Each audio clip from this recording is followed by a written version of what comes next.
Welcome back to the 9th day of our Cypriot cricketing adventure as MDOX return after playing a couple of games on Saturday to face the Nicosia Tigers, who are coming off a really tough defeat to their arch rivals, the Fighters. Will MDOX's brilliant, resilient, feisty underdog spirit be awarded with a win, or will the Nicosia Tigers push themselves back up to the top of the table? Stick around and find out, because live action is up next.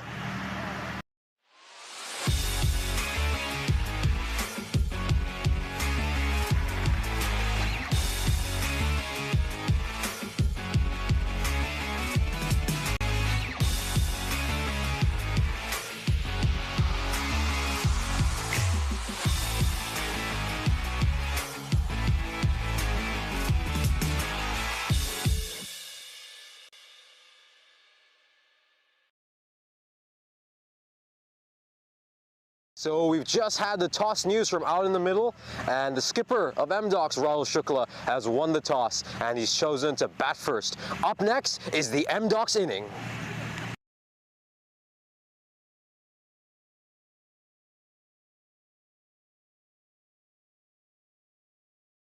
Fan European Cricket T10 tournament here in Cyprus, Limassol.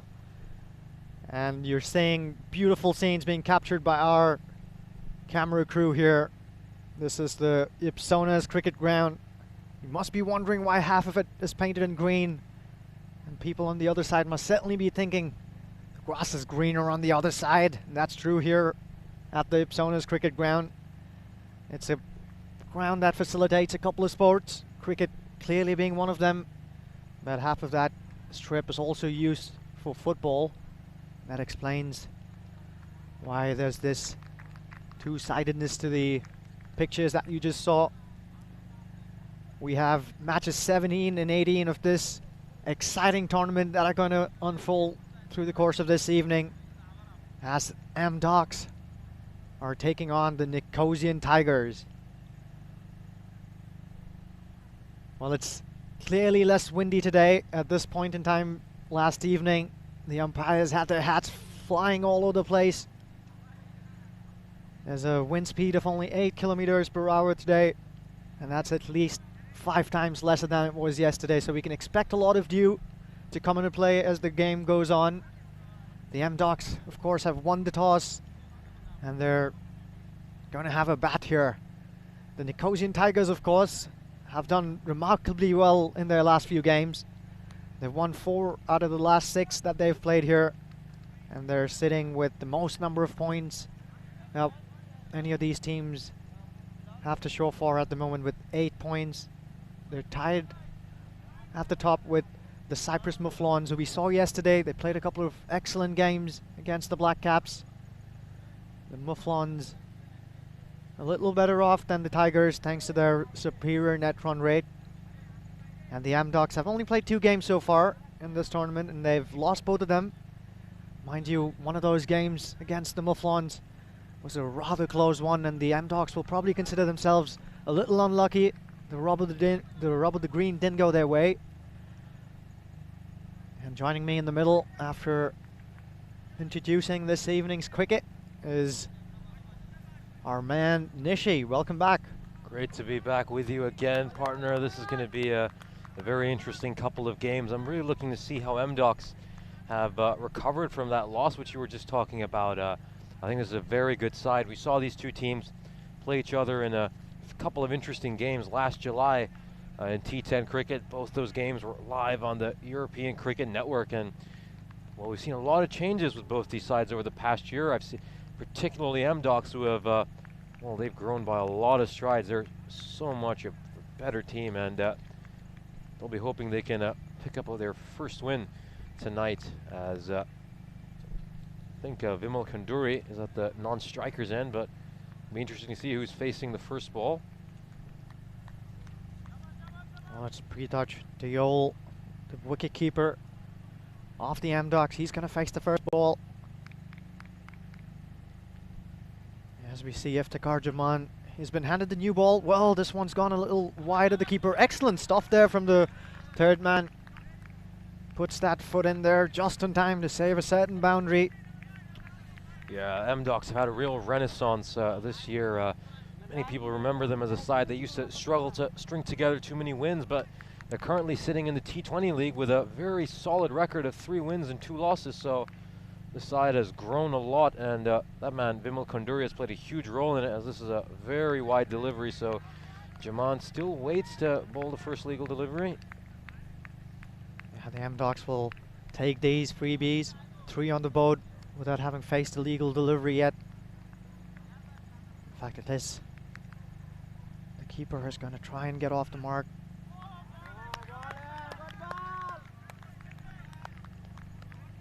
They ran that one on that first wide, of course. Such Vimal Kunduri is getting a first look here at Iftikhar Jaman. Well, we've seen a few interesting leaves by M-Docs players. Of course, the most crucial of which I'll remind you right after the second delivery, as this one is struck beautifully right in front of point. It's going to be some excellent bit of fielding by my partner, which will, no it won't, that bar prevented you, but a pinpoint position to find this little bar of metal from that far out. First boundary of this evening. You can bet your bottom dollar there'll be many more. This one was panked through the covers. It was shot and there was some width on offer. No second invitation necessary there for Vimal Kunduri. He's off the mark with a boundary.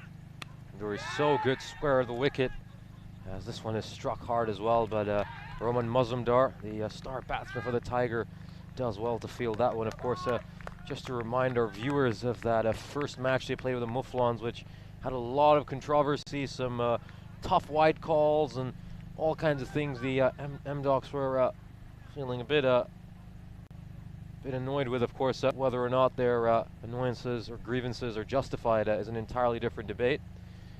We saw Hitesh Thadani leave a ball and almost force the umpire to give a wide. Oh, piece of misfielding there. They'll need to be nice and sharp inside the 30-yard circle.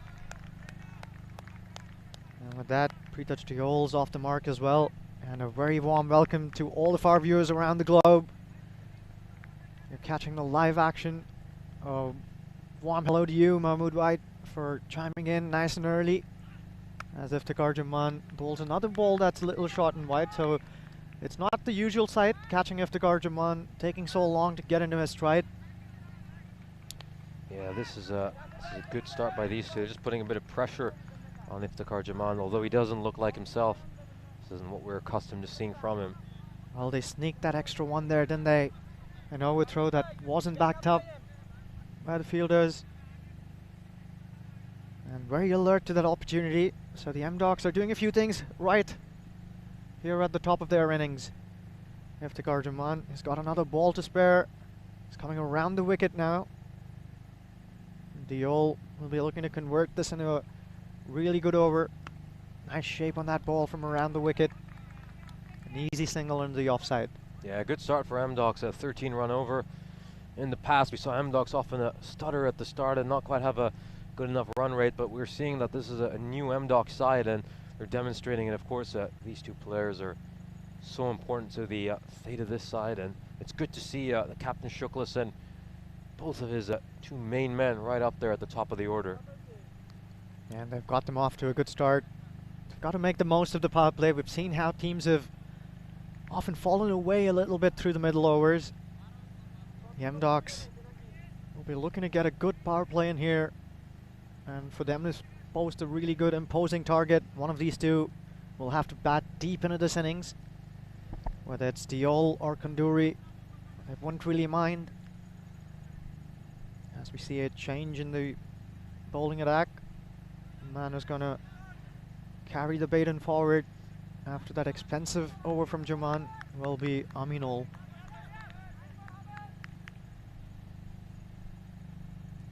He's got a very unique action, Aminul. It just helps him shape that ball away. A bit of a slingshot action as Dale gets a single to start this over.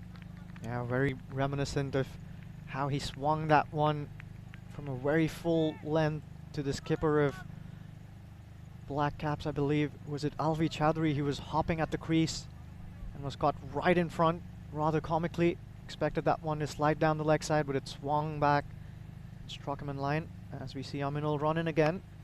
More of that shape we were talking about, but that was smacked straight to the fielder, stationed, shot mid-wicket. Easy catch there in the end for this young man in the orange hat. Well, early wicket there, just what the M-Docs didn't need. And Aminul, some wind into his sails early on in his spell. Yeah, Vimal Kanduri started this tournament off with a fiery 26 of 18 deliveries, but last couple of games he's been out for low scores. As we take a look at Aminul's wicket, this one just drags it back of a length, but he's just hit it straight to the fielder. Not much else he could have done, but that's a great catch. Well, so some of our viewers are asking us, who will we be picking? What do you reckon, Nishi? The Tigers, of course, they've got some momentum behind themselves. They won their last couple of games. A couple of close ones too. Yeah, it's going to be, I think, the Tigers, you just have to give them the edge tonight, but I wouldn't discount these M-Docs. They have a lot to offer, and considering they were just one shot away from upsetting the Mufflons in a very, very tight game, I wouldn't rule them out tonight. As Aminul comes back for his third delivery, that's a fantastic ball, and reminiscent of that that LBW which you were talking about, Alvi Chowdhury. Of course, if you want to take another look at that, make sure you go on our YouTube channel and catch the highlights of the Nicosia Tigers against the Nicosia Fighters. It's all on our YouTube page as well as the ECN.cricket website. You really want to take a look at that one. And on that occasion, just sliding down the leg side, not enough swing back into Akash Verma. So he'll take that leg by, he'll go and get the best seat in the house at the non-striker's end. As Aminul charges in, and this one's a full toss and nicely stuck down the ground. Once again, we see a Tiger put his foot out there to prevent a certain boundary. Their football warm-ups are coming in handy over here for the Nicosian Tigers. He got a nice bit of chunk on that ball, lifted that full toss straight down the ground. Yeah, speaking of football warm-ups, we were playing a bit of football before the start of tonight's action, and for the second day in a row, we've had a ball kicked over the ground and sent into the Olive Groves. Of course, we were trying to hit a 6. We're just playing a bit of cricket football, so it wasn't a miss.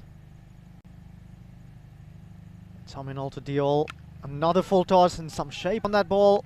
The skipper there, Faisal Mia, fails to gather cleanly, and they'll run across for a single. The scoreboard's sticking, but you can already see that early wicket from Aminul having an impact a little bit on the scoring rate.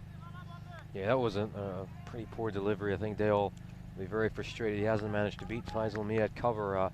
Hits it either side of him, and that goes for a boundary as Verma gets ready to face his second ball. This is another nice Yorker, and he does well to make sure it's only one run, but Aminul really should have hit the wickets there. Well, I like how the M-Docs are running with a lot of intent here. Aggressive running between the wickets. They're very alert to the opportunities of stealing ones and converting ones into twos. I can expect them to do more of that as this game goes deeper into the evening. So with the first 2 overs out of the way, the M-Docs are looking reasonably okay here with 19 on the board. But that vital wicket of their opener, Vimal Kanduri, might just hurt them a little bit. Interesting call here from the skipper, Faisal Mia. He's often saved one of these overs of Iftikhar Zaman for the fag end of the innings, but on this occasion he's going back to his reliable bowler. We'll just see Jaman charge in for the first ball of his second over. Change of angle as well for him, as Verma will just flip this one over to just behind square on the leg side, and he'll pick up a run. Well, they seem to be running as soon as they get bat on ball here. That was another sharp single, and that's a good thing in the short form of the game. It can add some pressure onto the fielders and force them into not gathering cleanly, because they sense a run out every single ball that's coming towards them.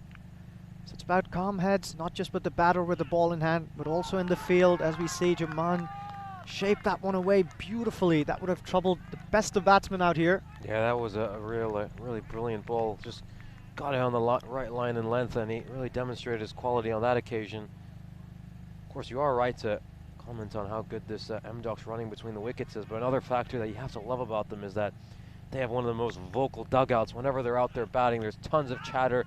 Every run is cheered, and it's good to see them bring that positivity tonight as well, as Jaman knocks the wickets down, but he was well within his crease. Well, once again, you saw Pretouch Deol there. As soon as he saw that he was safely in the crease, he didn't overrun it. He waited for the ball to come there, and he was almost ready to take off if his partner was going to call him in. Watch him here. ready to get that second run there, steal another one. Complete contrast to what we saw from the Black Caps yesterday, particularly Waqas Akhtar and Ataullah. Really feel that first game they might have been able to go over the line if they'd just been a little more professional with some of their running. We've so often seen costly runouts by all kinds of sides, including the Mouflons, where you just see people turn their heads on their partners, and some awful bit of miscommunication as Verma gets ready to face his fourth delivery, and he'll swing and miss at this one as well. Nice lines there from Iftikhar Jaman. He's moving this ball away from the right-handed batter, and when you're bowling from around the wicket, angling it away and shaping it further off, it makes life hard for a right-handed batter, especially if you're looking to smoke it into the leg side and not going with the lang.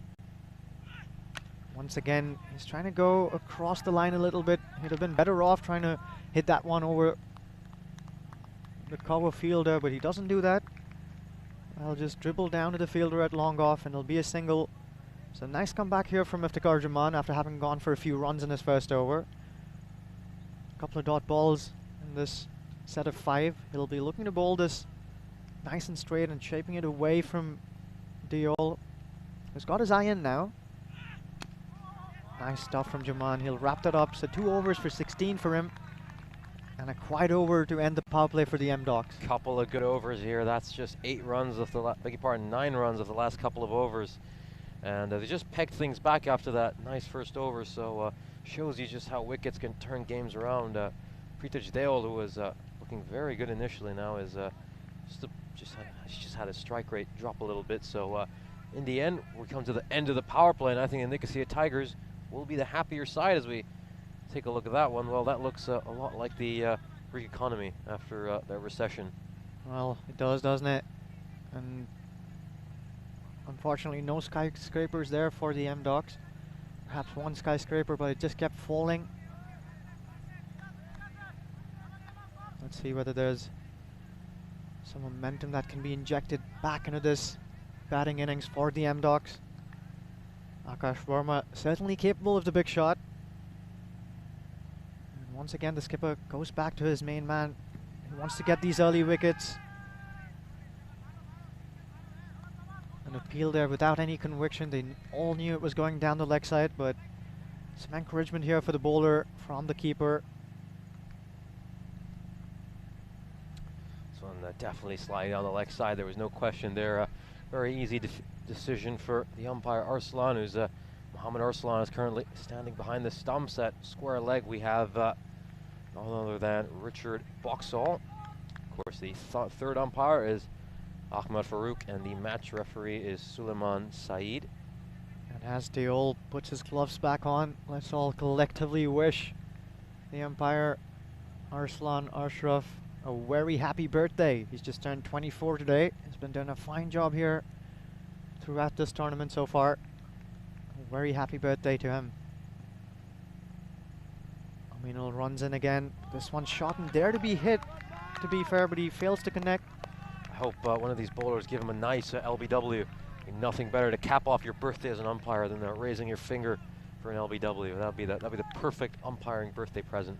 Well, Diol might have other ideas. Probably want to give him some early exercise.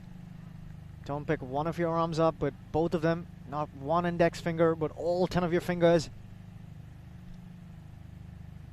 Well, look at that. We've seen a bit of this throughout this tournament. The Tigers haven't been afraid to man-cut the batters here. We already saw that Faisal Mia turned that down in the earlier game. Is he going to do that once again? Are they withdrawing the appeal? No, they don't. On this occasion, oh my God. He's not withdrawing his appeal, and unfortunately for Ashish Srivastava. Oh, wait a second. That was Akash Verma, I beg your pardon. He'll have to make his long, dreadful walk back to the hut. Well, Faisal Mia is having a chat with the umpire, but I think this is a little too late. He didn't go far across his ground either. He was holding his ground. Let's see. Well, to be fair, he didn't go far, and he did not complete his delivery stride either. I think that was a little harsh there on Akash Verma. Yeah, that was really harsh, and it's interesting to see that Nicosia Tigers against their arch rivals, the fighters. They took back the appeal, but none of that same sympathy shown to the MDocs, and that certainly was very harsh. And I think the last thing you expect is to be mun-cutted by a seamer. You could understand a spinner, but not often you see a seamer mun-cut. No, and he wasn't charging away at the non-striker's end either, so I wonder whether that was really necessary. Unfortunate here. Got to feel for Akash Verma. This is the first match he's ever played in T10 cricket, and even though he looked uncomfortable in the first 6 deliveries he faced, I think he'd have liked to go out on his own merit, but that's pretty harsh on the poor guy. Well, you can look at him there. He was baffled by what he just witnessed. His eyes were completely focused on the action at the other end. Little did he realize that Tomal Laminul had other plans. He stopped in his delivery stride and got those bails off. I think the conversation that the two umps in the middle are having is about whether or not Tomal Laminul actually completed his delivery stride. Was he in his delivery stride? No, he wasn't. I think he stopped midway through. Of course, the umpire there, it's a difficult one to catch in real time. We have the benefit of these replays. Yeah, this is a tough moment, and I think last thing you want to see is mun cutting. I mean, we could easily then see MDocs try to come back with some of their own over here, or that remains to be seen. But this isn't the sort of cricket we want to see from the Nicosia Tigers. No, and often when we see things like this, the conversation that crops up is about the spirit of the game. We've seen this happen at the international level as well, and that certainly seeps through towards the grassroots levels as well. We saw Faisal Mia, their skipper, withdraw one of their appeals in the previous games when I think it was one of their spinners who affected a man cut. Not on this occasion though. They're probably feeling like they warned all the teams in this tournament, and they'll be looking to do this if any of the non-strikers begin to wander off. But to be fair, look at that. He was well and truly, he was millimeters out of his crease. Wasn't really backing up by a great extent over there. So Akash Verma, as you said, Nishi, on his big evening, will feel really, really deflated by that one. Really hard done over there, and based on the news we're getting, it seems like that wicket will stand. But a few things just need to be finalized. It has generated a few issues, a little bit of controversy. So once these Nicosia Tigers finish having a little conference they're having out in the middle, we will resume. Yeah, it's interesting to see what sort of an impact this dismissal will have on the rest of the game. You can bet your bottom dollar that the MDocs will be all charged up after this one. They're going to try and go hard at the Tigers now, and when they're back in the field, I wouldn't be too surprised if they want to have a word or two with the Tigers. Yeah, but this will just flatten the game a little bit, which I think favors the Nicosia Tigers. They won't want the MDoc side to be really G'd up and encouraged. Of course, we saw how vocal the MDocs dugout was throughout the start of this innings, and we might see a few of them quieten down, of course. Yeah, one of the biggest impacts that a confrontation had on a cricketing result. This reminds me of Andrew Flintoff having a word with Yuvraj Singh back in the day that riled him up, and we know who felt the brunt of all that force. It was poor Stuart Broad. Has whacked all around the park, 6 sixes. Will we see some of that from the blade of Prithaj Diyol, who's on strike? Yeah, I don't know how many world cricketing fans have sympathy for Stuart Broad anymore, seeing how his career has panned out in the years after that. Some of those moments in the Ashes, I think he's lost a lot of sympathy from cricketing fans, but he is a brilliant player, so take nothing away from one of the absolute best bowlers of all time. Yeah, certainly one of the better ones going around in English colours, without a shadow of doubt. I nearly got to catch him live a few years ago in one of the Ashes, a game at Trent Bridge. I got tickets for day 4, as I was telling you a little while ago, Nishi. And Broad showed up and cleaned the Aussies up. I think he got a 7-4 or an 8-4. Game was done and dusted before I could catch him live. Yeah, I think it was that famous spell he had, that 7-4 in the Ashes. That would have been something to view in person. Yeah, I was thinking it would have gone through, and the Dayfo would have been the most interesting one not to beat. He's done a good job throughout this tournament, his Tomal Laminul. Don't really know whether that was required. He was doing a fine job bowling. They were well on top, the Nicosia Tigers. One would just beg to question whether or not that was required, leading to a halt in this game. Especially because Akash Verma was struggling, and in this game, taking up balls almost hurts the batting side. So if Akash Verma kept going the way he was, probably have benefited the Nicosia Tigers. But you never know. Akash Verma is a new batsman, might have got his eye in and played a big inning. So very unfortunate all around. Yeah, and Faisal Mia going back to his premier bowlers within the first 4 overs itself. Iftikhar Juman has been bowled out. He did reasonably well after going for a lot of runs in his first over, Iftikhar Juman, but he made an excellent comeback. A nice riposte to finish his quota of overs for this evening in this game. 2 overs, none for 16 for him. And Tomil Ominol has played an excellent foil for the Nicosia Tigers, only going for 5 runs so far, with an economy of less than 4 and over and a wicket to show for it. Well, in fact, he'll claim that second wicket as well, because he was the one who man-catted Akash Verma.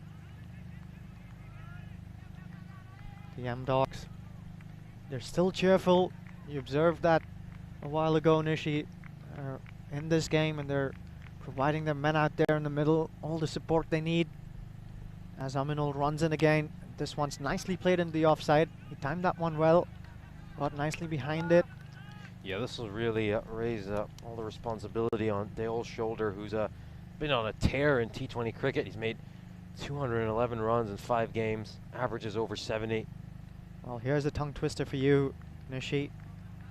Let me see you call out the batsman on strike. Let's give this a go. Shrikant Komirapelupu. Well, not bad. It's Komirapelupu indeed. Aminul comes in again. Nice shape in the ball. He's looking really good here, is Aminul. Doing a fine job for his team.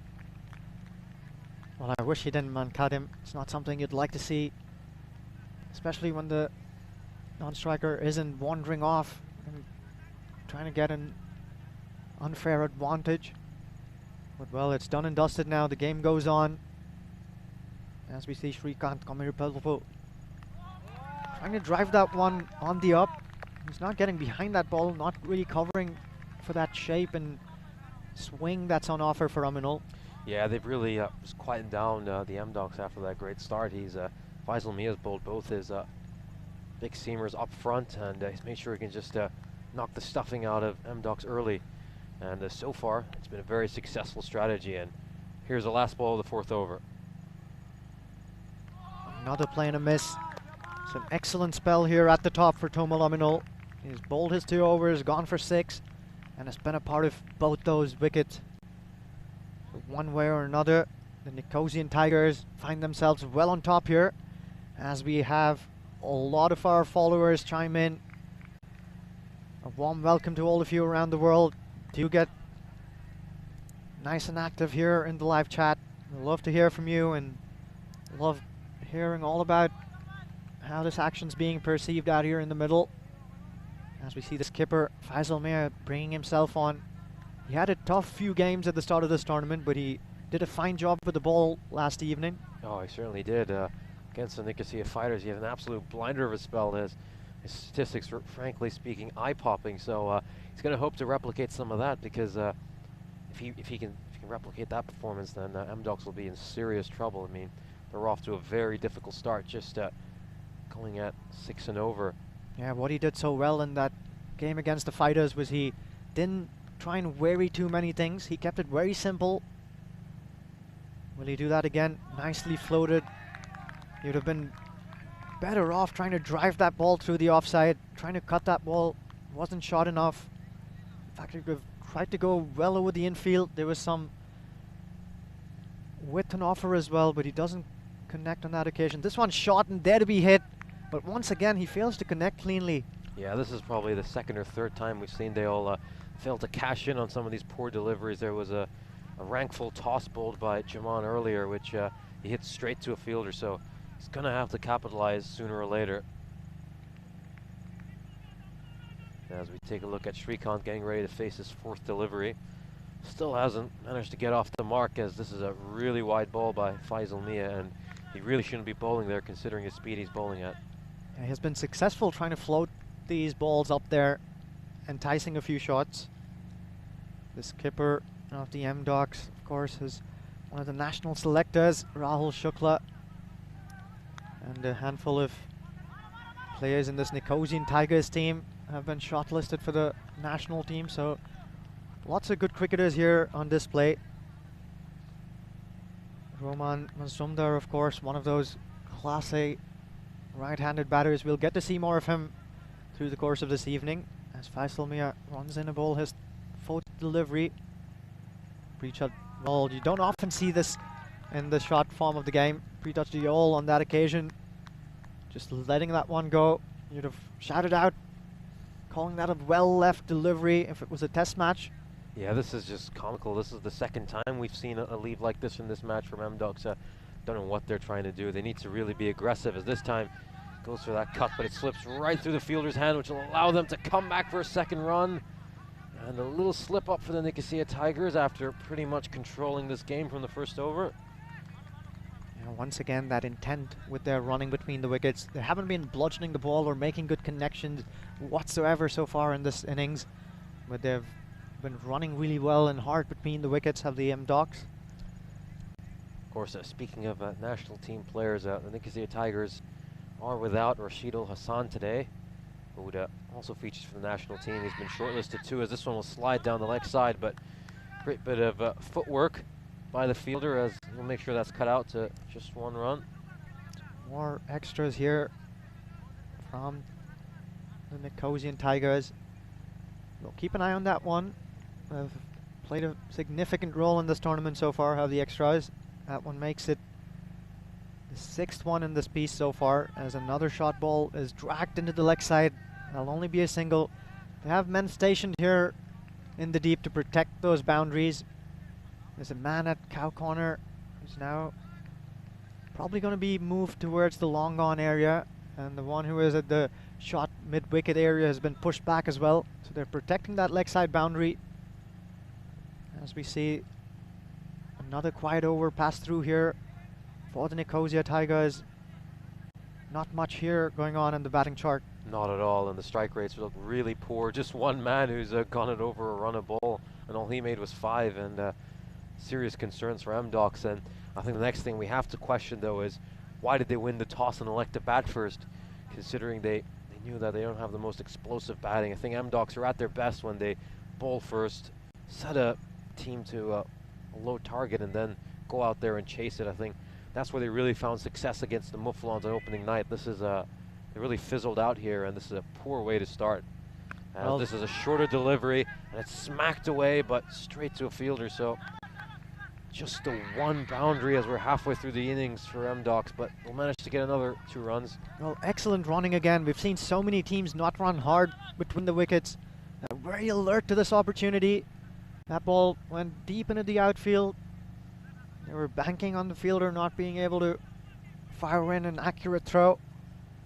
Well, now once again, there's a play and a miss, so they're missing a lot of balls here. Very high dot ball percentage, but just a glaring statistic is the fact that they've had 1-4, and we're at 5.2 overs. Things need to change very fast for M-Docs, as if Abid Ali holds on to that, there might have been a stumping opportunity. Well, let's take another look at this one. How often have we said it's so important for the batter to hold a still head when he's trying to make contact? He tosses his head back there, falls over. He's never going to make a good connection. On this occasion, that one's hit straight back at Roman Mazumdar. Makes a meal out of that one. So closely could have been, so nearly could have been the 3rd wicket going down here. So nearly could have been, and well, Roman Mazumdar, who we've really not seen bowling at all this tournament, is having a nice little over. That one just pops right through his hands, and he's extremely disappointed. But if these two keep going at this rate, then I don't think the Nicosia Tigers will want a wicket. This is a wider one, struck away behind square. Will it go for a 4? And yes, it will. And finally, the M-Docs wait for a boundary is over. It's their first one since the first over. Well, for once, a bad ball has been put away. It was with an offer. He finally figured out that this ball was shaping away after pitching. They probably thought that Roman Mazumdar was going to spin this delivery back into the right-handers. He bamboozled them with a few of them pitching and going away. On this occasion, Pritesh Deol finally getting it right, picking that ball beautifully and launching it behind square for a boundary. Well, the full toss is just dabbled back to the bowler, smacks his bat onto his pad in disgust. Yeah, Dale will be very annoyed with himself. That's probably the fourth low full toss or poor delivery he's just not been able to put away. On another night, Dale would have been off to a lot more runs. He'd probably have been at around 30 as you take a look at those bowling figures. Well, it's been an exceptional night for every single one of them. In particular, Tomal Aminul, 1 wicket and a mud cut, plus 6 runs. Yeah, not sure he'll be celebrating that mud cut too long into his career, but he was excellent with the ball in hand, wasn't he? So for the second time in 2 evenings, Aminul has come really good for the Tigers as the skipper brings himself back on. Once again, it's that nagging slow pace at which he delivers some of these balls. Really hard to get away. Yeah, as he tiptoes in, of course, back when we had Tim Ames on commentary last August, he did a brilliant sound effect, which I won't even attempt. Every single time Faisal Mia came into ball, would just do the old twinkle toe sound. As you can just do that in your head as you picture Faisal Mia tiptoe in for the second ball. This one struck straight to the fielder. It'll go right through Aminul, so a rare mistake for Aminul tonight, and the 3rd boundary for MDocs. Well, he puts that hand up that brought him that 2nd wicket through a Mankat to apologize to his skipper. That uneven bounce, we've seen that happen a lot here on this ground. Failing to get his body behind that one, and that's a welcome boundary for the MDocs. A first sign of some aggression from the batter. Can Faisal Mia get him here? There's a loud appeal. That's probably a close one, but I think he made it back just in time. Let's take another look at this one. May have been shot there. Let's take a good look at this. It was Srikanth running back, trying to make his ground. Oh, his bat may have been in the air. That was a really tight call. Oh, that was gone. He was gone for all money, but the umpire there probably too close to call in real time. Too close to call in real time, and they certainly can't be overturned by the TV umpire either, because you have to have clear and obvious evidence that it is an incorrect decision, very similar to VAR, as this is a big swing and a miss by Srikanth. Of course, you've been praising MDocs is running so much all night, and rightfully so, but on that occasion, we see a bit of miscommunication from them, reminiscent of what we saw last night. Just absolutely no communication. Srikanth had no interest to go for the run, while Pritesh Deol was already halfway down the wicket. This is struck straight to the fielder, long on, who'll make an absolute meal of it. It's gone right through Anwar Hussain, and MDocs have their 4th boundary. Well, his hands were so far apart as if he were to catch a massive football. They just did not come together on time, and that ball found that gaping hole between his hands. I don't think he got a hand on that one. So another piece of luck going their way for the MDocs. I think Anwar Hussain just took the idea of, the ball getting larger and larger as it comes close to you, a little too literally.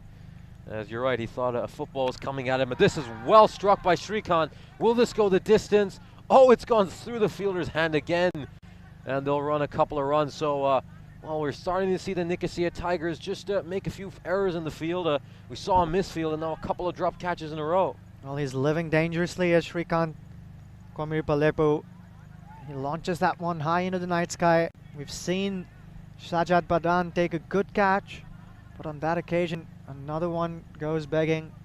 So they've moved along here, have the MDocs, after a stop-start innings so far. They're on 51 for the loss of 2 wickets. And there's a lot of cricketing action coming up on Monday. Walk us through this, Nishi. Oh, this is going to be a brilliant group. It's Group C. We're going to see some of the best teams in Europe compete in this action. Of course, you got Italy, Germany, Finland, the Czech Republic, and of course, the England 11. Yes, it's going to be hotly contested, that one. And the German team is one to look out for. Of course, I'm going to say that some of my mates, some of the lads I play with, they've been handed an opportunity to represent the country. It'll be interesting to see how they go. It's not the main 11 that we've seen so far. It's a completely new side that's been sent out to play this format of the game. So it'll be interesting to see how they go against the big guns and of the likes of the English 11 and the others. No, I think that'll be a great learning opportunity for them. Of course, some of these lads for the England 11 have played county cricket, so if we're talking about a very, very high level of cricket, of course, you can catch all that action on Monday at 7 o'clock GMT and 9 o'clock Central European time, and you know exactly who Ujjwal will be supporting, as this one is launched straight to the fielder at long off. Will it be taken on this occasion? It is. It goes to Iftikhar Jaman as he just kisses the ball, and will also kiss the batsman goodbye. Well, he certainly will, and they'll be happy to see the back of this man. Third time lucky here for the Nicosian Tigers. Launches that one once again, and once again he fails to middle it. He struggled while he was out there in the middle, has Srikanth Komiripalappu. And his stay at the crease has been a short one, 14 deliveries for him, and he's only managed to get 12 there.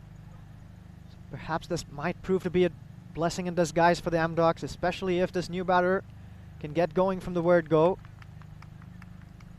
This one's going to be Hitesh Thadani. You've spoken volumes about him. Oh, certainly he was the former skipper of MDOX and did a very good job, you know, led the team well from the front. We saw him take part in that dramatic first match against the Mufflons where he hit a brilliant six to round off that match. Unfortunately, though, it wasn't enough to see MDOX through, but you all remember how annoyed he was at the end of that match, and will he carry some of that frustration and anger into this match and channel it like he did in that late inning surge, as this one will just take an inside edge and will be an LBW, as we see a bit of a mix-up here, but in the end, after all that comedy, the outcome is a dot ball. It's a welcome dot ball here. Anwar Hussain has bowled beautifully throughout the course of this tournament. He smashed that one back on his shoe to Thadani. There's a lot of support for both teams here amongst the viewers. Well, this one's launched straight down the ground. Didn't middle it to perfection, so it'll only be a single. Always alert to sneak that second run, and they'll try and take it once again. Excellent piece of running here. They're not letting any opportunities go by.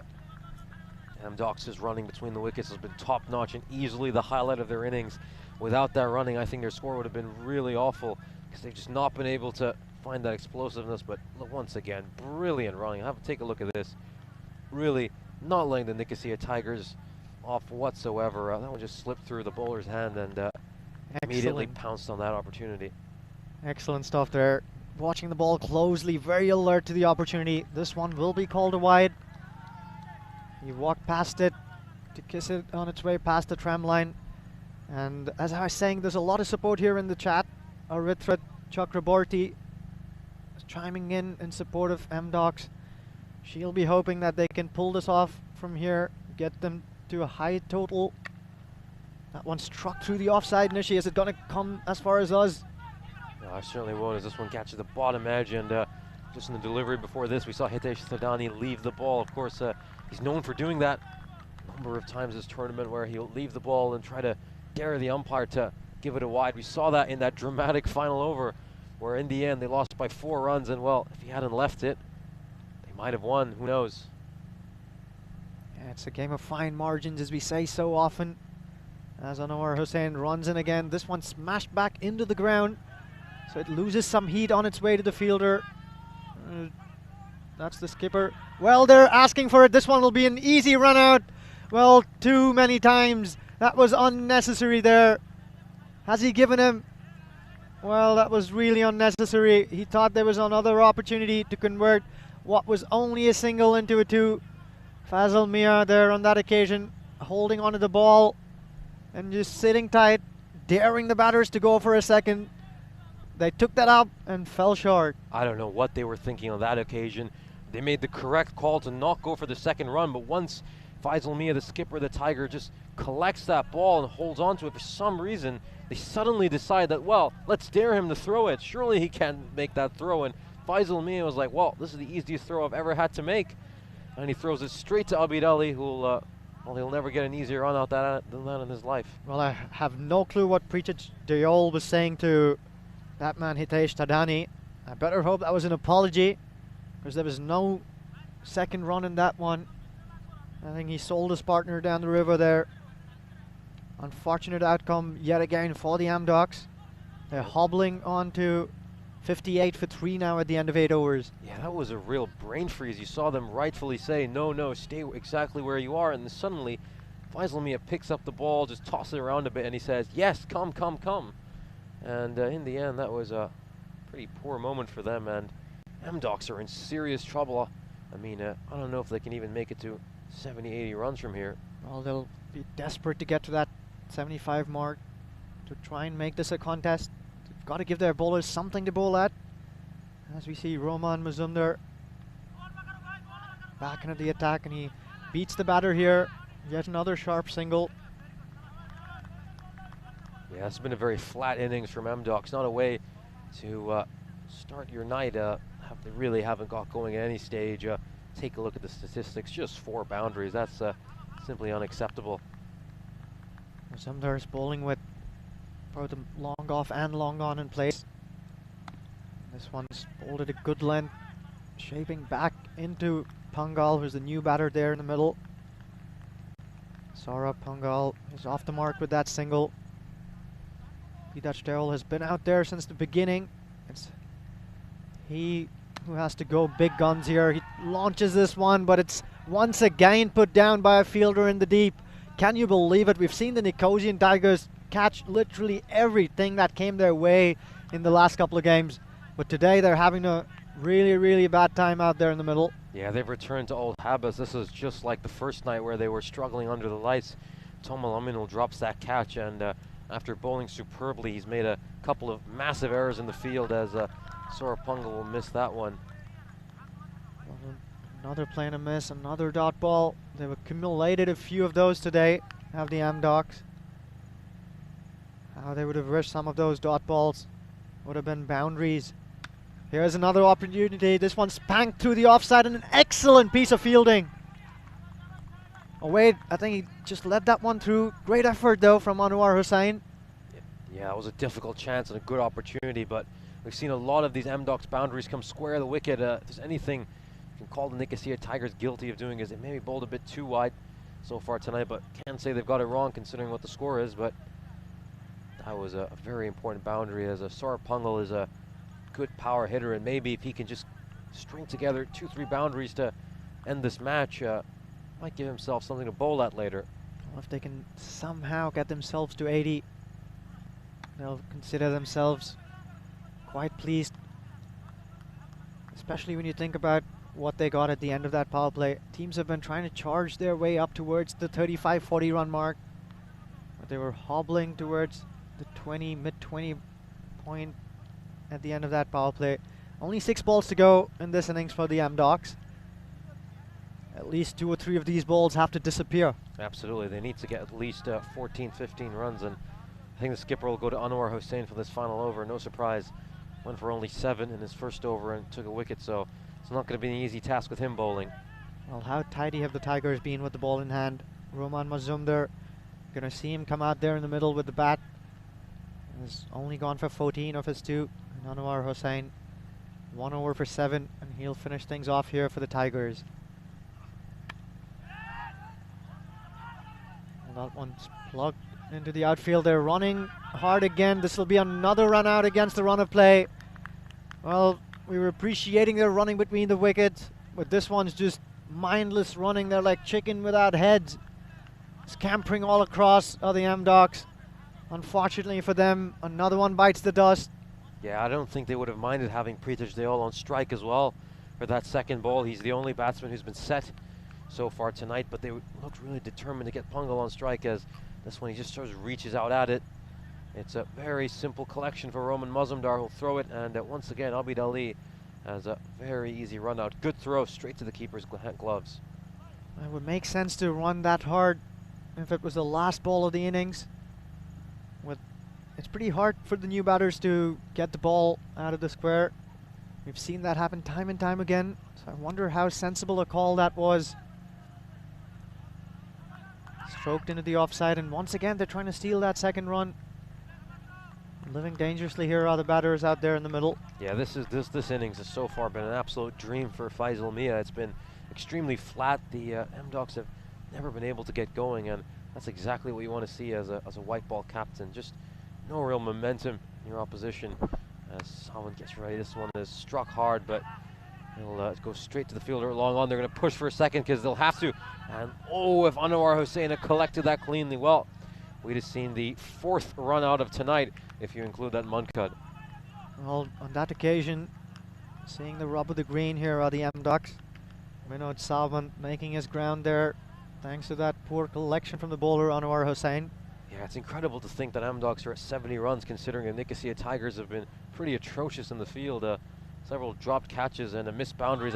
Oh, he goes for a bit of innovation and finally something to cheer about. That was an excellent moment. Sheer brilliance. Well, it goes to show why we were saying the man who's been spending the most amount of time out there in the middle should get the brunt of the strike in this last over. Pritosh Dayal has got his eye in, he's been there right from the first ball, and finally uses some creativity to manufacture that boundary out of nothing. 31 to his name, 2 balls to go in this piece. Hossain to Dayal. Yeah, that was a great moment of electricity, and finally that was something to cheer about in this M-Docs innings. It hasn't had too many highlights from their point of view, but Pritosh Dayal has been a lone shining star on this side. He's made 31 runs, and he's just tried to string together something for his team as wickets have tumbled all around him. And he gets ready to face this last ball. Surely has to go for a boundary. Oh, he's just hit an absolutely massive 6. That might have hit a satellite on the way down. What a brilliant shot to round off the innings. Pritosh Dayal hitting a first 6 of the inning. Brilliant stuff. Well, that's exactly what the M-Docs would have wanted. We were talking about how they should get to that 80-run mark. They get just about to that mark with that last delivery 6. Well, Pritosh Dayal, he was looking like he wasn't going to get too many and too quickly, but right there in that last over, that boundary and the huge, monstrous 6 there, taking him through to the 37-run mark off the 26 balls he's faced. 3 4s and a 6 to his name, scoring at 142, so he'll be happy with that. The M-Docs have some sort of a target to bowl at now. And we'll take a look at the highlights. Vimal Kanduri started off with a boundary. Of course, M-Docs' 2 best overs were the first and the last one. As we take a look at Kanduri's wicket, that was a brilliant catch taken by Shahjad Madan. Of course, Tomal Aminul had brilliant bowling figures, but then he hit this Munkad, and that was a little bit of a spoiler as it really flattened the atmosphere, and can't say that too many people enjoyed it around the ground. Of course, still had brilliant figures, took 1 wicket and gave up just 6 runs, and then M-Docs really faltered through that middle inning stage. Only managed to hit 3 or 4 boundaries in the middle overs, as this one slipped right through Roman Mazumdar's hands. Of course, it was up to Shrikant Komira-Pillippu and Pritosh Dayal in the middle of the innings to really try to guide this side to something. As we take a look at some of the misfields, the Nicosia Tigers, they just didn't have that great a day in the field, but they still restricted them to just 80 runs. Yes, they did, and it was this stage where the madness began to unfold for the M-Docs. They're trying to run for everything. Oh, the Tigers just kept dropping everything that was coming their way. They created a number of chances at the Nicosian Tigers, but finally one was held on to. That was the end of the man who gave them at least 3 opportunities. Shrikant Komira-Pillippu failed to capitalize though in the end. And this mid-pitch conference leading to a brain fade meant that that was going to be the end of Hitesh Tadani. Yeah, that's almost what a lot of people would call a YOLO moment. I mean, he just comes there and suddenly, for no reason whatsoever, with the fielder holding onto the ball, mere 6 or 7 feet from the pitch itself, decides to go for a run. As then take a look at this next run out. Brilliant throw by Roman Mazumdar. He's a fantastic fielder, and Abid Ali had a nice night with the gloves on, but then Anwar Hossain bowled that final over, and Pritosh Dayal giving M-Docs something to cheer about at the end. That was a brilliant little scoop shot. Well, Dilshan would have been proud of that. That was fantastic work. And then, of course, he rounded off the innings with the first 6 of the match, and he was easily the best M-Docs batsman, making 37 runs of 26 deliveries. Well, that 6 that he hit, that monstrous big hit, was probably one of the bigger ones we've seen in this tournament so far. As we take a look at that scorecard and what you were just saying as a case in point, Dayal standing tall there, scoring 37 for his team. with not much else to show for. They were aided by 10 extras from the Nicosian Tigers, 7 wides to go with those leg buys and a bye. So 80 for the loss of 5 wickets is what the M-Docs have posted. And the Nicosian Tigers were quite good with the ball in hand. Tomal Aminul, who sparked the night up with a quick wicket and a Monka to go with it. Pick of the bowlers for me, Nishi. Easily, Tomal Aminul had a great night. Of course, the only downside would be that Muncut, but otherwise, you look at it, great all-round bowling performance for the Nicosia Tigers. Anwar Hussain went for a few runs in his last over, but it is T10 cricket after all, and you can't expect to have a big over or two by the opposition. Well, at one point, this innings looked like it would turn this match into one that would fizzle out without much of a contest.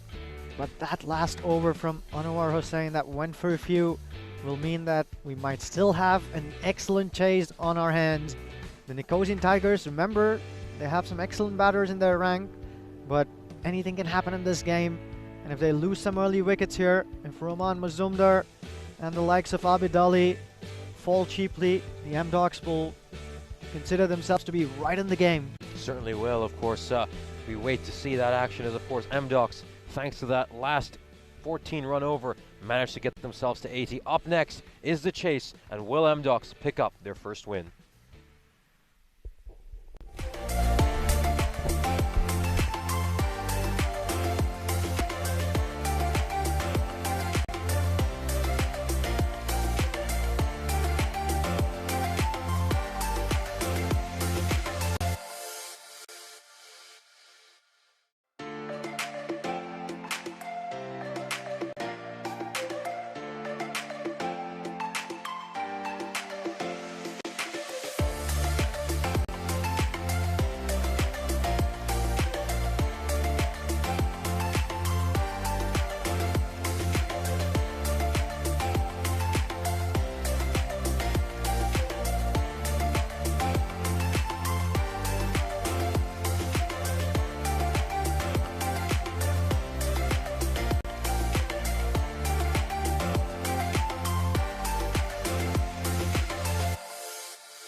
Ladies and gentlemen, boys and girls, and people of all ages, if you're joining us just now, well, you've missed the first half of this scintillating doubleheader between the Nicosian Tigers and the Amdocs. The Amdocs won the toss and they went into bat. They didn't get off the marks quickly. They faltered through those initial overs, with the batsman who went out there and did a fine job for his team today was the opener, Prithaj Dayal. He managed to get them across that important 75-run mark. They've managed to get 80 on the board, and the Tigers need to get 81 in 60 balls. Prithaj Dayal, of course, scoring 37 of 26 balls that he faced, and his innings was punctuated by 3 boundaries and that final ball 6. Can the Nicosian Tigers get past the score, which one must say isn't all that towering? They have the batting in their ranks to get this done quite nice and easily. As I welcome back Nishi into the comm box. What do you reckon, Nishi? They're going to need early wickets here. Are they the Nicosia Tigers? Interesting to see that once again Faisal Mia has put himself back in to open the innings. He's decided to sort of just permanently move himself up the order. We'll see how long he persists with this strategy. Of course, the first match against the Fighters, he did pretty well, knocked the ball around, provided that anchor to Roman Mazumdar, who was the aggressor. And we saw him struggle a bit in the second match, so it's going to be interesting to see what the Tigers have to do here, because it's not the biggest total in the world. No, it's not, so it's even more important that the Amdocs, at least from their point of view, get off to a nice and tidy start here. They'll be aching to get some wickets in the power play, but they'll do themselves a favor if they keep things tight nevertheless. Yeah, one interesting thing about Amdocs is they always use that wideish slip. They've often persisted with that strategy, similar to the Eagles. And this is a nice ball by Pungal to start off, but it's definitely sliding down the leg side, I think. Yeah, I think that one struck him outside leg as well. There was some shape back into the batter. Nice delivery there, but probably not catching him right in front, just outside the line, I'd say. Saurabh Pungal, though, with the ball, he'll be looking to make an impact on this game. Saurabh Pungal's one of the fastest bowlers Amdocs have. It's a team with a lot of spinners, but most of the pace will come from Saurabh Pungal. Of course, he's still waiting for a wicket. Had a very economical first match, but want to get that wicket. Every fast bowler ultimately wants that, and he's got his slip in place. The captain's backing him. As this is another nice delivery. He's troubling Mazumdar. Well, he's finding that corridor of uncertainty, and he's making sweet love to it. Well, the avenue of apprehension, that's where Roman Mazumdar has seemed to be a little vulnerable so far. So back-to-back dot balls there for Saurabh Pungal, and that slip might just come into play as we see Roman Mazumdar taking a second to have a good look at the fielders. Pungal runs in again. Once again, that shape away from Roman Mazumdar. He'll be better off playing it with that shape through the offside. When he tries to drag that one into the leg side, playing a miss. Yeah, that's very unlike Roman Mazumdar. We've normally seen him play every ball to its merit. We haven't seen him try to overhit things, but I think that those first 3 dot balls have just planted something in his mind. Interesting to see a bit of a change of fielder. That slip, he's got Srivastava rather than Kunduri, and this is another brilliant ball. Very nice spell for Pungal, and you really feel he deserves a wicket for it. Well, excellent bowling here. There's a lot of swing on offer if you can keep that seam upright and make use of this new cherry. And Saurabh Pungal is doing exactly that. He's on the verge of bowling a first over. This will be a maiden in the power play. How priceless could that one be? Pungal runs in. Well, just as we say that, how often have we jinxed these bowlers on the verge of bowling maidens? Another one goes across the boundary ropes. On that occasion, Mazumdar playing the ball on its merit. There was a lot of it on offer on this occasion. He doesn't try to drag that one through the leg side. Meets it nicely underneath his head. Frees those arms and cuts that one through the backwards square leg region. I refuse to say the M word, the maiden word, on live television after I've cursed a few bowlers for about to go for a boundary. On that occasion, I kept my mouth zipped. I was just sitting here trembling in fear that this might go for 4, and it certainly has. Looks like I passed my sort of cursing abilities to you as well. As we're going to see Hitesh Thadani come into ball the next over. He's a handy medium pacer, so you're going to see the former MDOC skipper go up against the current Tiger skipper, Faisal Mia. Well, clearly the wicketkeeper Prithaj Dayal, one of the senior statesmen in this team. He's maneuvering the fielders around, shepherding them. Wicketkeeper, of course, has a very good view over the proceedings. Behind the batter there, he knows these angles well. He's moving the fielders around as Prithaj Dayal. It's a good first over for the MDOCs. Can they stitch together another one inside this power play?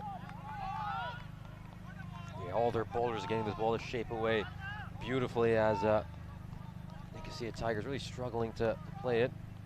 And in particular, we've noticed, Nishi, through the course of the last few games that Faisal Mia struggles a little bit with that ball shaping away from him. Yeah, you've almost got a ball close to his body. That's what he prefers. So if you just keep it outside his eye line, he really struggles. So this time he'll just prod it away gently for a single, chance for a run out. If Vimal Kunduri had collected that cleanly, then well, Roman Mazumdar, the dangerous man, might have been heading back to the dugout. Well, he'll probably try to bowl this one a little closer to Mazumdar. He's very dismissive of those deliveries that have a lot of width on offer.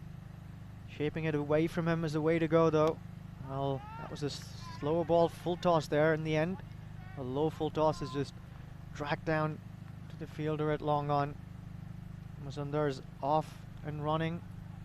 Yeah, if you look at MDOC's tactics, they've placed that short cover there for exactly that reason. They're almost daring the Nicosia Tigers to attempt one of those singles.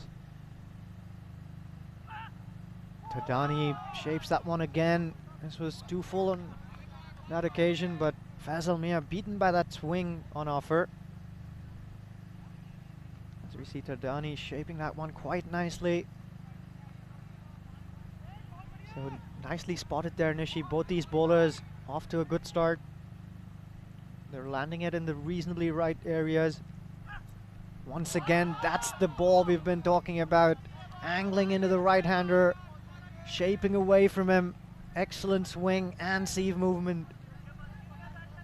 So Thadani off to a magical start with the ball in hand. Yeah, this is top quality bowling. Not sure if Faisal Mia will be able to play this. He's really looking out of sorts this high up in the order against this quality of bowling. Oh, that's a full toss, and he'll graciously just run to the other end and get away from it. But he's going to be on strike and probably going to have to face a bit more of it in the next over. Yeah, that was Prince Rai there, fielding at short square leg. If he gathered that one cleanly, there's probably another run out on offer. But he fails to gather that, and they'll get across for a single in the end. So Faisal Mia has struggled a little bit to get those full tosses off the square. He moves on to 2 of the 5 balls he's faced. Nice little start here for the MDOCs. Yeah, this is a brilliant start, but you wonder if the Nicosia Tigers are just being a little extra cautious, knowing the target they have. But regardless of that, this is fantastic stuff by MDOCs. Their bowling has easily been the standout. You saw how well they did against the Mufflons last time out, restricting them to 101 and 97, which at that stage looked like a brilliant set of totals considering what we'd seen in the previous tournament. And keep an eye on that required run rate. It was just around the 8 run mark when things started off here for the Nicosian Tigers. With these tidy couple of overs mean that they now have to score at over 9 and over. And if there's another quiet over here, that one will shoot up most certainly. This one's just tucked down the ground past the bowler. There'll be another single. Singles won't hurt the MDOCs too much. They'll be happy to have a quiet power play. Most certainly will be, but you just want to see if MDOCs can gather the ball more cleanly. They've had a few half chances for runouts, and maybe with a clean gather, they might have sent a couple of these batsmen back to the dugout as Mazumdar this time just strikes it a little harder. He's going to zip this ball away, but that's an excellent bit of fielding and just what MDOCs needed. Oh, there's another chance for a run out, but the throw, well, wasn't the best because, to be fair to the fielder, he was on the floor, so does well to get it back to the bowler. Yeah, he was there sprawling on the ground, was Vinod Sawant, as he tried to hurl that ball back in, but just not enough heat on it. So safe couple of runs in the end for Mazumdar. This one shot and begging to be dispatched. Mazumdar obliges That's way behind square, awakened area. Easy pickings for a man of the class of Roman Mazumdar. Rare bowling mistake for MDocs.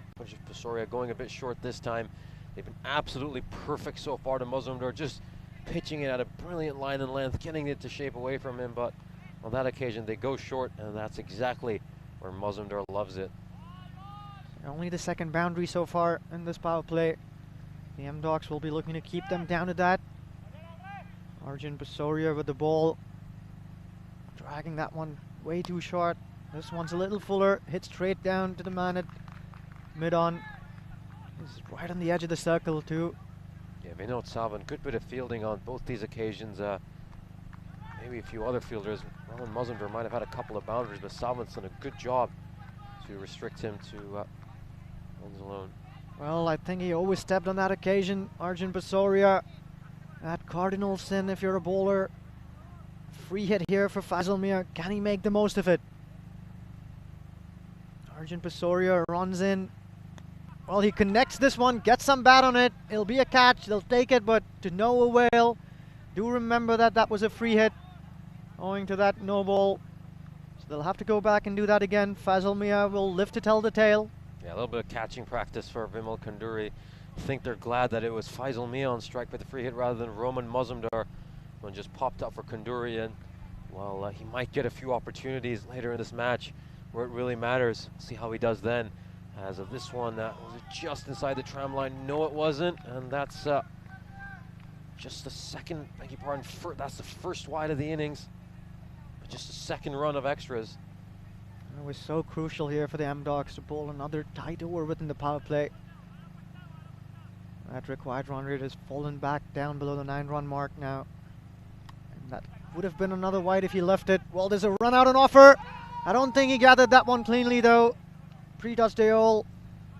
And Faisal Mia was charging in, so he probably would have made his ground safely, no matter whether or not that one was gathered cleanly.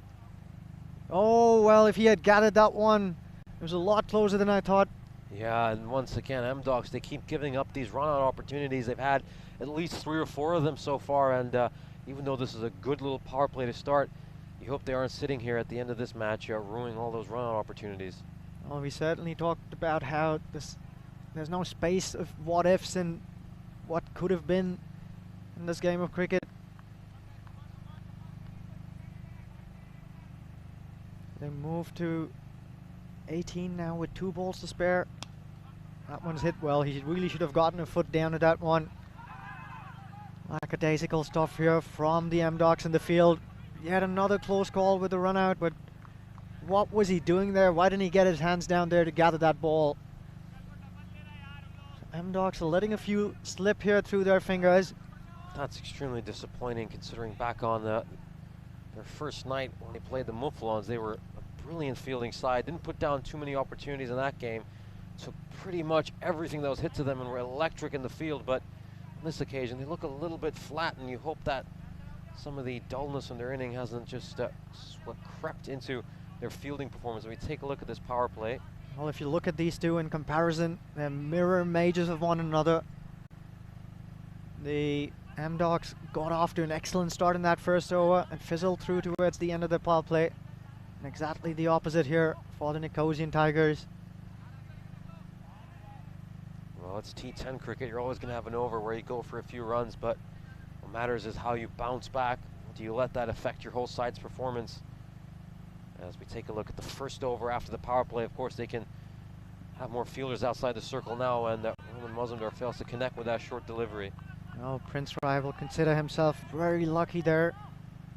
He's extremely capable of putting those short balls away as Mazumdar. We've seen him do so already in this piece. Prince Rai on that occasion getting lucky there. Yeah, Prince Rai is playing in his debut T10 match, so good luck to him, and let's see how he fares. Nice line and length there, and Mazumdar, as we've said so often, playing the ball on its merit. Just dropping that one into the offside for a quick single, calling his partner through. We'll keep letting you know the rate at which they need to score. It's creeped up about the 8.5 run mark. But that over from Arjun Pasoria went for 14, and it's helping the Nicosia Tigers come abreast with that scoring rate.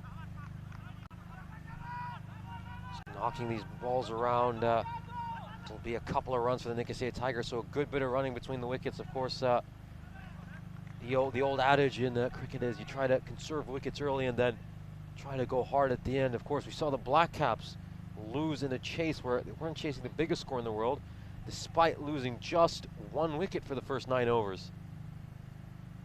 That was a very interesting match, and Nicosia Tigers will be hoping that they don't let this run rate creep up too much as Petersdale going for that throw.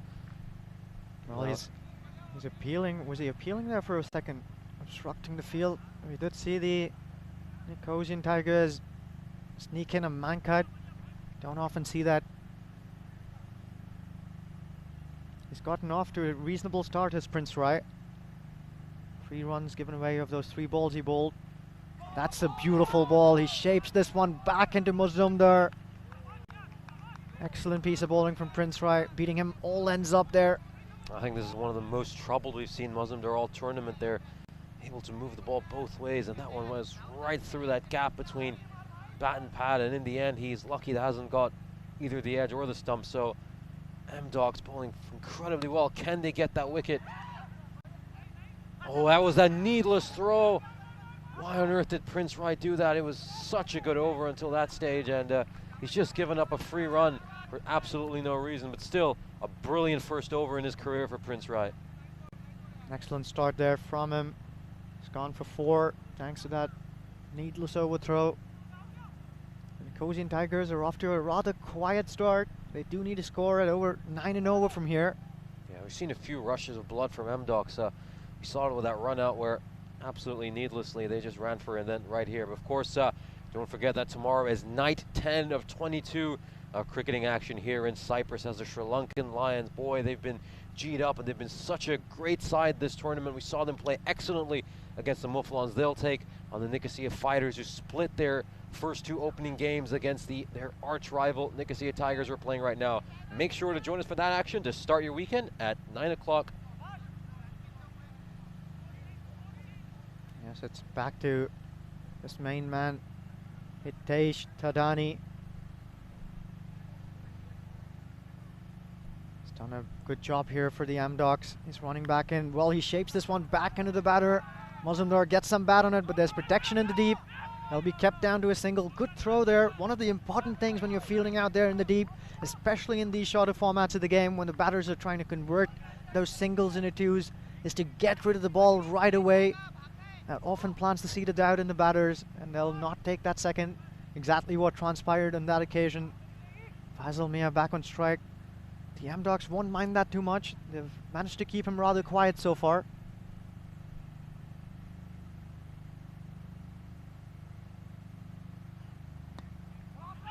Thadani runs in from around the wicket. Another sharp single. That one smacked Mazumdar on the back as he was trying to convert that one. Yeah, this is the second occasion we've seen M-Dogs a bit disappointed by the whole obstructing the field rule. Petersdale and Roman Mazumdar have exchanged a few jokes throughout this innings. But that's exactly why they've kept Vimal Kanduri at short cover. They're just waiting for a moment where they can pounce on it. So far, they haven't been able to get a wicket despite being presented a few opportunities. I like this move from the skipper, Shukla, bringing back Thadani. He bowled it nice and tidy over, only went for 3 in his first over. A wicket here is what they need. Well, this one smashed into the cover area. There's a vacant region, but the fielder runs across. It's Shrikant there in the deep. Does a fine job running around it. Keeps that one down to just 2 runs. Excellent stuff, and we've had a few queries on these on occasions where run opportunities have presented themselves, but their fielding at the boundary has been excellent so far. Really cut the Tigers' boundaries down to an absolute minimum. Just 2 fours for the Nicosia Tigers so far as Hitesh Thadani runs in for the 4th ball of his 2nd over. This is a slightly wider one, but it's a legal delivery as Mazumdar just groans at the opportunity he just missed. Yeah, we saw Thadani shape the ball beautifully away from Mazumdar in his first over. On that occasion, that one holding its line, and if at all, coming back in as it went past Mazumdar. Let's watch this one closely as Thadani runs in once again. Well, that's a rank full toss. It's hit straight to the fielder in the deep, but I think that'll be a no ball. Yes, the arm is out. A free hit, a welcome free hit here for the Nicosia Tigers, just as they were struggling to get those balls away and find the boundary. They've been gifted a nice, juicy full toss that will result in a free hit. Yeah, Mazumdar will be pretty disappointed he hasn't hit this away for a boundary. He's so good. That little swivel pull shot as Faisal Mia faces yet another free hit, the second one. Will he get that away? Has he pierced the gap on this occasion? Oh no, he's just, has he managed to keep it in though? Yes, he has. Well, That's an excellent bit of work. Thought he used the back of his foot there. That was comical. I think he ran past that ball and his back heel there in that motion with the momentum. The ball was traveling over the ropes, but through hook or crook, he accidentally just kicks it back in before he hops across the ropes. He's just done a Rabona, hasn't he? Or something along that line. Well, we were talking about some of these cricketers hitting the crossbar yesterday. This was incredible stuff from the fielder out there. It wasn't intended, but he'll be happy. Not a boundary there, so good stuff. All's well that ends well for the M-Docs. Tadani will want to finish nicely here against Faisal Mia. Last ball of the 5th over coming up. This one's short and wide. He'll have to go back and do it again. Past that tram line. We've spoken about how it's a difficult ball to get away if you're just there and thereabouts. On that occasion, Hitesh Tadani, O-ring in line. Faisal Mia drags this one once again into that leg side. There's only a single on offer. And they'll keep that one down to a single. So that's the end of the 5th over. And the Nicosian Tigers have gotten off to 36. They still need to get 45 of the last 5 overs. More importantly for them, they've seen the back of Hitesh Tadani. He's bowled beautifully here. He's gone for 13 of his 2 overs. And Roman Mazumdar and Faisal Mia have stitched together a quiet partnership, if not unspectacular. Yeah, I believe that wasn't a Rabona though, but that was some trick. That's a lot of our FIFA players will know it out there. That's a really common, just to drag the right stick back. Of course, you can get involved in the chat and tell us what that dribbling move was. That was a fantastic bit of skill, and I think a lot of our viewers will have enjoyed that. Of course, Vimal Kanduri is going to come into the action now. Of course, he's a very useful spinner, and let's see how he fares on this occasion. He's been all over the field at short cover, but he starts off with a wide. Just gets his line and length badly wrong on that occasion. Yeah, Vimal Kanduri will be looking to make an impact with the ball. He didn't have much to do with the bat in hand. Once again, that steep bounce on display. If you bang the ball in here, there's bounce on offer. I think the M-Doc side will try to keep Mazumdar off strike as much as they can, and they'll try to get as many dot balls as they can out of this Faisal Mia over. Maybe it'd be interesting to see if M-Docs just close in on Faisal Mia, try to cut off the singles and don't let him hit the ball away. Kanduri doing a fine job here, but on this occasion going a little too wide. But for once, there's a bowling side that's managed to keep Roman Mazumdar quiet. He's only scoring at a run a ball. And they've got the lid on Faisal Mia. A play and a miss again. Well, he drops that ball off as if to say, no, I don't want to catch it. They want to keep Faisal Mia out there. You see that one as Pritaj Diol gathers it. He just puts it down immediately, but the umpire's given him. He'll have to make the walk back. Wow, an interesting observation. And Faisal Mia never really looked comfortable throughout this innings, and since he's promoted himself, it hasn't been the same. Goes for that miss, and well, Pritaj Diol just drops that catch almost as if, nope, I'd rather have the dot ball than the wicket. Look at that afterthought there. He grabs that one, clear outside edge, drops it off immediately as if to say, no, I don't want to take that. They want to keep that man out there in the middle who's been struggling. But much like some of the things that have gone against them in this piece, the M-Docs get the wicket that they don't want. That is certainly very interesting. How often do we see that in cricket? And I think they might have been thinking that because they're looking at this man coming in, Anwar Hussain, who, well, he hasn't batted much throughout this tournament because he's been playing quite low down the orders, so it's good to see him be pushed up the order. He's looked very dangerous whenever he's played. Of course, last time out against the Fighters, he almost managed to power his side to a win, made 21 of 12, and he's always the man for a tough situation for the Nicosia Tigers, and can he bail them out on this occasion and get them that win? It's not too hard an ask. He's got these long levers, and he'll be looking forward to putting them to good use. As Vimal Kanduri takes a good look at his field. He's moving his man at long on a little wider, considering that Anwar Hussain is a left-handed batter. He has protection in the leg side as well. There's a man at deep mid-wicket, another one at square leg. There's also one at deep backward point for the stray shot ball that might be put away into the offside. They want to be a little full and straight at Anwar Hussain. Anything in his heart, in his arc, will definitely go out of the park. That's where he wants to be, stifling him for some room. There's a heated appeal there, but that one was going way down the leg side. And Vimal Kanduri making the impact. This one just sliding down the leg side. Of course, for those of you who are wondering what that move is named, it's called a rainbow flick. That one just slipped out of our minds as Anwar Hussain goes big. Of course, he's always going to play aggressively, but he'll just roll to the fielder at mid-wicket. Well, I think the lack of pace on offer has troubled these batters out there in the middle. Roman Mazumdar in particular has been very capable of dispatching quick balls out of his presence. But today we've seen that the M-Docs have turned to their medium pacers. There's not a lot of pace on offer and they've bowled good lines and lengths.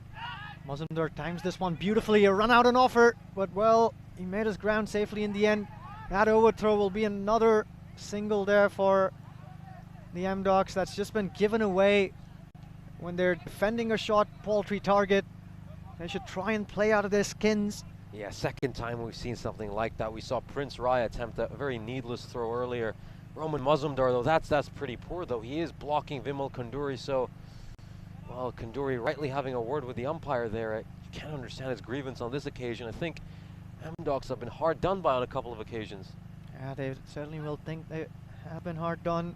The M-Docs there, a good look at the bowlers here. They've all done a fine job, barring that expensive over from Arjun Basoria, which went for 14. Everyone else has done a really fine job. A shout out to all of our viewers. Daniel Lambert, Keanu Nolan, he's always around. And Mithun Dowry too. Lokendra Sharma, all of them wondering about all of this ECS action that's coming up next. Well, there's going to be a tournament in Greece and there's more to come in Croatia and the Italian Super Series as well. So lots to keep you glued to your screens. Lots to keep you glued to your screen, and I think the Nicosia Tigers, well, I don't think they'd have expected to be in a situation when they need to go 10 and over in the last 4. They're more than capable of doing it, but I think M-Docs will be pretty pleased they've managed to drag themselves into a situation like this. Yeah, we've been talking about that asking rate. It's gone up to the 10-run mark. 40 runs needed of the last 4. This one's another well-directed shot ball. Anwar Hussain fails to get bat on it. This is turning into a spicy contest. We talked about how if they could get to that 80-run mark, we'd have a match on our hands, and this match has just come alive. I think we've often said this, that the most exciting cricket matches are often the low-scoring chases because every boundary just feels worth 3 times more. Every moment just has so much more tension. Every dot ball like that just thickens the plot and adds to the drama, as Prince Rai is having a fantastic debut match so far. He changed the angle on that occasion. I was curious why he did it, considering he got a dot ball, but it works. Yeah, angling that one away from Anwar Hussain. He'll do that once again, but stifles him for some room, so only a single for Hussain. So Prince Rai is doing an excellent job on debut. He's gone only for 4, whereas at 5 of the balls, he's 5 out of all these balls that he's bowled. A lot of dot balls in there too. So Anwar Hussain has struggled to get the ball away. False start here from Prince Rai. I think we want to see Prince Rai really troubled Roman Mazumdar when he brought that ball to come back in on this occasion, though. I think he'll be wide, but we saw him bowl that fantastic delivery to Mazumdar where he just swung it back into him, went right through that gap, and he can do that again. This time he might clip the top of the off stump. Well, that was an on-pace delivery, trying to put everything into that one and tried to find that Yorker there, but it was angled down the leg. Well, once again, hitting that deck hard. Mazumdar sends Hussain back, and it's all safe in the end. I think what you notice about Prince Rai that's really causing batsmen to be just a bit confused is his run-up is really awkward. We often talk about Jasprit Bumrah in international cricket. having the same thing. Just seems to pause in the middle of his run-up. He looks like all the pace just comes from his shoulder. On that occasion, he cleans up Mazumdar, and well, he's thoroughly deserved a wicket. He's bowled so well, and Roman Mazumdar just looked all out of sorts tonight. Well, he struggled to get away, didn't he? Despite those 2 boundaries that he scored. He's scoring at less than a run a ball here for the first time in this tournament. Roman Mazumdar gets 21, but only scoring at less than a run a ball, so 22 deliveries for those runs. And Prince Rai has been there and thereabouts throughout this spell. What a debut this is turning out to be for him. Once again, Roman Mazumdar plays across the line. He's gotten out to that shot before in this tournament. He's really good at playing the ball straight down the ground to its merit. But that ball, that hoik across the line will be his downfall. Yeah, he's certainly generating a pace despite having an almost a spinner-esque run-up. It's just all coming from his arm. It's all his arm speed that's generating the speed, and you can understand why these Nicosia Tigers, who've probably never seen him bowl before, are a bit bemused by him. Well, if it's not the dazzling pace that he's bowling at, I think it's the change in pace as well and the lengths that he's been mixing it up with so consistently. Mighty fine job from Rai here. And just as we say that, Nishi, just as we say that, as it happens ever so often, the new man who's out there in the middle has middled the meat out of that one. Iftikhar Zaman has gotten out there with a mission. He sees that one as a football. His eyes light up. That was taken on the full and dismissed out of his presence. Yeah, that was a poor delivery to greet a new batsman. You want to put the new batsman under a bit of pressure, but that was a nice and easy ball for Iftikhar Zaman, who struggled a bit with the bat in hand this tournament, but that'll just have him brimming with confidence, as that was the first 6 of this Nicosia Tigers inning and only their 3rd boundary as we come to the 7th over. Well, M-Docs have found themselves in a very nice position where a win is well within their grasp as well as the Tigers. And despite that last ball 6, only 8 runs coming out of that one. And thanks to that wide in there as well. They've been relatively tidy, have the M-Docs. They've bowled 8 extras today, only 5 wides. Those numbers read a little better than some of those other teams. Well, this one's up in the air. The keeper's underneath it. He'll hang on to that one. So, well, they're losing these wickets against the run of play. Another big hitter bites the dust for the Nicosian Tigers. And low chases can get tricky. We keep talking about that. Their wickets are falling here now like a block of dominoes. Every single match just keeps delivering this tournament. Every single time we think a side is down and out, they haven't made enough runs, they put themselves in too bad a situation, they always find a way. And Pritesh Dale, with his iconic celebration where he raises an index finger and tells the batsman exactly what he is, out. Yeah, he slapped his tie there, a tie fight, a rather Darwin-esque celebration in there. So Vimal Kanduri is doing a job for his team, his 2nd wicket of the evening already. He's only gone for 5 runs. I think the captaincy has been great as well. He's brought on his main men. Men have bowled really nice and economically just when they needed to strike. So Vimal Kanduri, despite an average show with the bat, is turning the heat on with the ball. So it's Abid Ali coming in at number 5. He's made a lot of runs very quickly, so he won't be fazed by this situation whatsoever.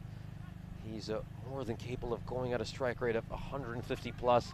We have seen him do it this tournament, although he is new and will he need some time to settle in or not. It's a wider delivery. It's a good bit of fielding by the skipper himself, Shukla, who's leading from the front. But Abid Ali will get a couple of runs, but these are vital. That's 2 runs that have been saved right there. Yeah, excellent stuff there. They're certainly trying to put their hands up now in the field of the M-Docs after having looked a little flat at the beginning of this innings. Some of these wickets have livened them up. They believe they can pull this off now, and you can see that in the way they're fielding. Well, this one's cut straight to the fielder who's stationed behind backward point. Neatly pouched as well. And now finally they're getting those fingers together around the balls of the M-Docs. Do I sense a power walk by the skipper? That's Conor McGregor / Vince McMahon-esque. Takes that catch and just look at his shoulders here right after he does it. Well, Bit of a power walk, shows who's the main man, and he'll be delighted with how his side have responded in the second innings. Well, on that occasion, he wasn't trying to unclaim that catch, as we saw Prithaj Dayal attempt earlier on. That was just pride and a sign of being right on top there from the skipper, Rahul Shukla. So what a job Vimal Kunduri is doing for his team. His figures read 3 for 7 now. And the heat is certainly on the Nicosian Tigers. They've looked a really good side so far. But now with their top order being blazed away, let's see whether their middle and lower order can stand up. All the men who've done the job for them with the bat are back in the hut. But Iftikhar Jaman is still out there. He smacked the only ball he's faced so far out of the park. So it's still not out of their reach. They're not down and out. But they need a score at 12 and over here. It's a daunting uphill task for the Nicosian Tigers. Oh, I saw the Nicosia Tigers make 107 with relative ease a few nights back, and now they're really faltering to chase this target of 80 down as Shakawat Hussain comes out. We haven't seen Shakawat Hussain be able to play at a fast enough strike rate, but Jaman, well, you struggled all of this tournament with the bat in hand. Can he change things this time around? We've seen him play big roles in the middle order for his side, but look at Vimal Kunduri's number. He's leading right from the front.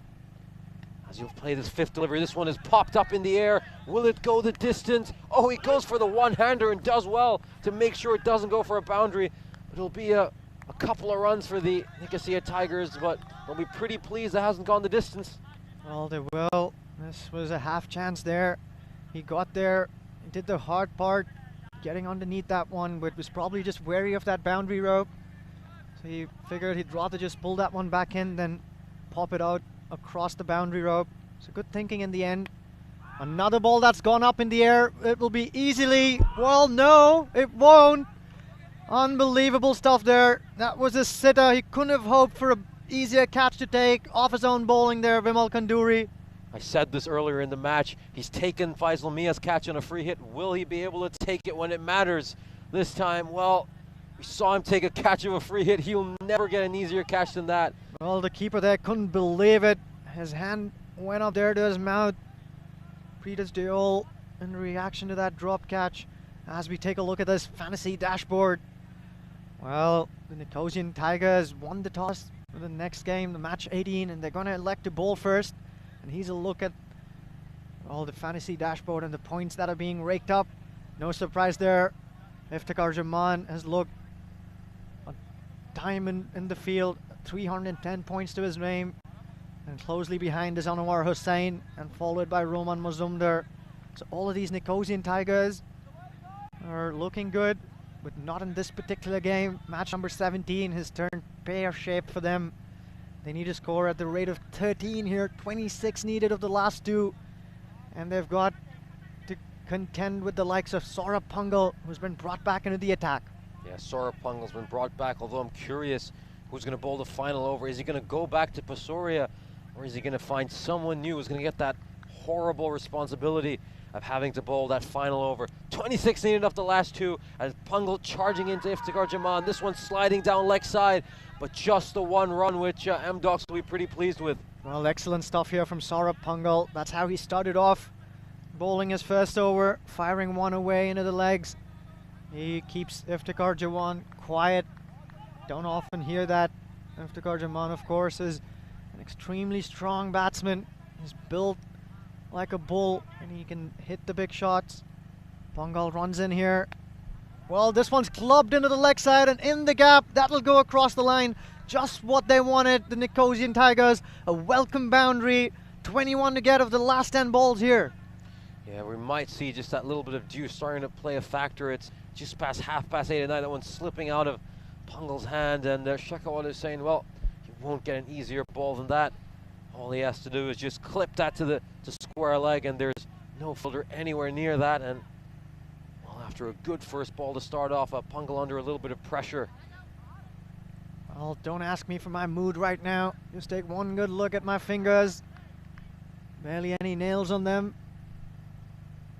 Excellent stuff here from Shakawat Hussain.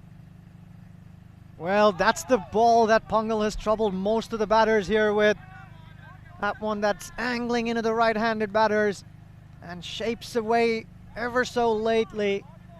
When the ball's shaping away from you and it's easy for you to see, it's easier to get bat on it, but as you can see here, Pungal shaping it away very late, and that's a very difficult ball to face, not least if you're number 6. Yeah, certainly we saw Roman Mazumdar, who's been such a quality batsman all tournaments, struggle with that in the first over, so just going to make the task even harder for Hossain as take a look at the field. They've got a little bit of protection for him at long on, deep mid-wicket, a deep square leg, no long off as we so often see here, so Chakravarti Hossain just drilling this one down the field, and the fielder getting down on his knees and making sure that's just one run. Oh, it'll slip right through their hands. They'll go for a second one, and that's another bonus run. And how often have we seen M-Docs this innings just let these balls slip right through their hands? Well, do remember, pressure can lead to strange things manifesting. Once again, we see that the pressure's getting to them in the field. They're still up ahead in this battle. 19 needed from here, 8 balls to go. As Pungal runs into Hossain. Well, he gets some bat on this one. Once again, it's dragged into the leg side. There's protection in the deep. Nice pick up and throw. There's some confusion out there in the middle. A direct hit can get him, but I think that was the good call from the keeper there. No need to get another overthrow over here. But again, you saw them just fail to gather the ball. So many of these throws just haven't been collected properly as he just drops it on that occasion. Maybe a clean catch and he can think about just tossing it to Saurabh Pungal. It's 18 needed now of 7. Will Jaman go big on this final ball? Tries to go big, pops it up. Will it go the distance? Oh, he's put it down. How crucial could that one be? As these Nicosia Tigers are living dangerously at the end. Well, despite that drop catch, that over only going for 9 runs and that drop catch only costing a single. So in the end, I think the M-Docs will still be feeling like they're up ahead in this battle. They're certainly in the driver's seat because 17 runs needed of the last 6 balls. With Chakravarti Hossain, who's going to be on strike. And well, they'll probably have to turn to Arjun Pastoria once again. Has been expensive in the only over that he's bowled. He went for 14. But I think that was a good call made to bring back Saurabh Pungal in the penultimate over. Yeah, if Pastoria now, he's just got to put that previous over behind him and try to bowl a good one this time. M-Docs, who've never won a T10 match in European cricket, well, they're once again, just like last Saturday, they're so close to their first win. This side has improved so much, and just like we talked in the preview, will that spirit finally be rewarded with a win? They just need to concede less than 16 runs here. As this one is clubbed, it's going to go straight over there, and it's a 4, so a terrible start to this final over. Well, an interesting tactics as well from the field. They have their mid-off up in the circle, and this is a rank full toss outside of off stump. All he needed to do was get some bat on it and get it over the infield. Iftikhar Jaman is not going to let those freebies go.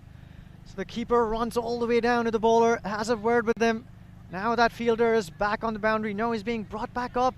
Well, I don't understand this. I think, well, with the mid-off up inside the circle, he has to be absolutely full and straight, and perhaps angling it into the leg side. Well, he fails to do that. This one's launched well, but he's hit it straight to the fielder on the ropes. That fielder in long on coming into play. What a catch this is. Well, he's taken it some amount of doubt though. Vinod Savan with ice running through his veins. That is a huge moment. We saw him demoted down the order with the batting, but we've seen him make some big moments in the field. He stopped a couple of boundaries and that time held his nerve, held onto the catch, and what a huge wicket for M-Docs. Well, that dreaded 3-lettered word for a batter, O-U-T, is what Iftikhar's shot will end up leading to. What an untimely wicket for the Nicosian Tigers. Just when they wanted Iftikhar Jaman to go all guns blazing. One would have thought that this ball was right up there in the slot for him to make it disappear into the night sky. He got some height on that one, but not the distance. And what a crucial catch under pressure there. Crucial catch, and I think most importantly, Chakravarti Hossain doesn't get to the other end, so it's the bowler, Tomal Aminul, is going to have to face this ball. does he have it in him to just pull a rabbit out of his hat, or his helmet, should I say? Well, poor running there. That's just dreadful from the batters out there in the middle. That ball was up in the air for an age. It was enough time for both the batters to get across the wicket, but they just left ball staring, ball watching there in the night sky, and Aminul has to face the brunt of the music, let alone be a single. So, well, this one's just going far away from the reach of the Tigers. With 3 balls to go after that single, they still need to get 12, so every ball has to be hit out for a boundary. Well, Shakawat is saying he hasn't been able to get going this tournament. We've commented on his strike rate being too slow throughout the tournament. He can change all that criticism over these next 3 balls, and he starts by just smacking this one as hard as he can. Will it go for a boundary? Hitesh Thadani gets down to stop that one. This means so much to M-Docs, who are chasing their first win. And the Nicosia Tigers just contemplating going for another run, but Shakawat is saying, making it clear, I'm the one. I'm going to have to hit a 6 and 4 on these last 2 balls. Well, once again at the Ipsonas Cricket Ground in this T10 tournament at Limassol, Cyprus. One of the matches is going straight down to the wire. Both teams still in it. 2 big shots, and the Nicosian Tigers can pull this off. 1 good delivery, and the Amdocs will make it their game. Well, this one's a rankful toss. It's clubbed away into the deep. He could have gotten that ball there, but a miserable piece of fielding means that this game is still alive and kicking. What a finish we're having here, Nishi. What a finish we're having. Shakawat is saying, keeping them alive, and so are these full tosses. That's the second rank full toss he's bowled this over. And Arjun Pasoria, will you be able to hold your nerve and make sure you don't concede a 6 on the last ball? Will it be final ball heartbreak for M-Docs again? Well, his face there tells the tale. He's feeling the heat as Arjun Pasoria. That expression of tension captures the scenes quite aptly. You can take a good look at the field once again. That's what Shakawat Hussain is doing. They have men stationed everywhere in the back. Pasoria running in. It's Hussain. He'll club this one. It's into the leg side. Well, what has just transpired here? Can you believe it? That one's gone the distance. Unbelievable scenes. The umpire checks. It has indeed gone across the line. The Tigers are out in the field. Everything's happening. The Amdocs have robbed themselves off of a win here. What a finish. Pasoria's had a forgettable last over. Well, we talked about whether or not they should give him the last over. That one's right in the slot. Shakawat Hussain has struck it, and the fielder reaches an arm out, tries to pluck a catch or stop it from going for a 6, but he hasn't been able to do that on that last ball. All the pressure in the world is on the bowler. The batsman has none of it, and he swung as hard as he can, and somehow M-Docs have yet again let a win slip right through their fingers, and they keep waiting for a first win. Well, one team's victory is another team's defeat. There's joy written all over the faces of the Tigers, and there's despair on those of the Amdocs. One man's joy, another man's sorrow. We've seen this happen so often in the scintillating game of cricket. Once again on display, unfortunately for the Amdocs, they've only got themselves to blame. They snatched victory, well, from the jaws of defeat to the Tigers. As we take a look at the proceedings in this innings. Well, it was a delightful start for M-Docs. Of course, Vimal Kanduri taking that catch on a free hit, but he failed to take one when it really mattered later in the match. It was a brilliant start by M-Docs. Of course, we do take a look at one of Roman Mazumdar's only 2 fours. He's looked so good with a bat in hand throughout this tournament, but tonight made just 21 runs of 22 deliveries. Him and his partner, the skipper Faisal Mia, just weren't quick enough as we take a look at this fantastic rainbow flick by the fielder. And then, well, this was that moment. Pritish Dale almost wanting to drop that catch. Seemed like he just didn't want to take it. And this was the first wicket. Vimal Kanduri took a top edge, and then Pritish Dale just dropped that ball right there. And then, of course, Roman Mazumdar have another chance. But once again, we saw so many of these occasions where fielders would obstruct something, and then the new man, the debutant, Prince Rai, who had a fantastic debut, cleaned up Roman Mazumdar, who was gone for just 21 runs of 22 deliveries. Brilliant bowling figures for Rai. Well, for once, Mazumdar was kept quiet throughout the course of his innings. The M-Docs were really in the hunt all the way till the end. And that was thanks to a lot of good bowling from most of their bowlers. The only man who had an off night was Arjun Basoria. Well, they also hung on to some of these catches that went high and into the air. That man behind the wickets was instrumental with the bat and in helping them get across that 75-run mark and posing that 81-run target. He was also good in the field and behind the wickets. Rahul Shukla on that occasion, the skipper, catching that one that was hit straight at him. The wickets kept coming, the opportunities kept coming. Not every one of them was taken, but they kept the ball in, they kept themselves in the hunt at the Amdocs. This one was a sitter that you would have taken 9 out of 10 times. But on that occasion, Vimal Kanduri, after having a blinder of his spell, put that one down. Full tosses were hit to the boundary. Shakawat Hossain, what an innings he's played. He's played one out of his skin. He scored a 250 there. Faced 8 deliveries and managed to get 20, but the most important of those boundaries, Nishi, coming right there at the end.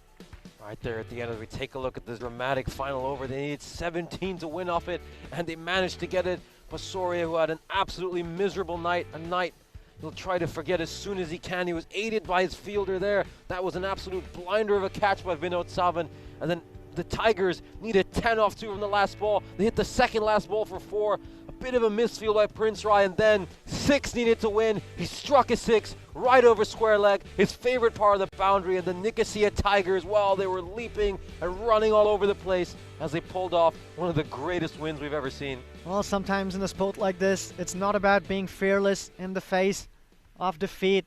It's about showing bravery when you're about to clinch victories. And well, the Amdocs just failed to do that. The nerves got the better of them. All he had to do there, Arjun Basoria, was to hold his cool. 6 needed of the last ball. He probably would have done things differently. Hindsight's 2020. When you're feeling the heat, things go quite differently. Shakawat Hossain, the star for his team today, with the bat in hand, needing 17 of that last over. Well, it got off with a boundary of the bat of Iftikhar Zaman, and then he got out. A single then brought back Shakawat Hossain on strike, and he'll remember this for many a year. 2, 4, and 6. Well, what an incredible piece of batting from Shakawat Hossain. Forgettable night there for Arjun Basoria. He's the only bowler who went for runs. Everyone else doing really well. Vimal Kanduri, how good was he? He was absolutely brilliant. 3 wickets and gave up just 11 runs. Could have had a 4th if he held on to the simplest of catches, and in the end, you could see his anger and his frustration as he was coming off the field. He was absolutely enraged. And Amdocs, well, are they going to manage to find that win?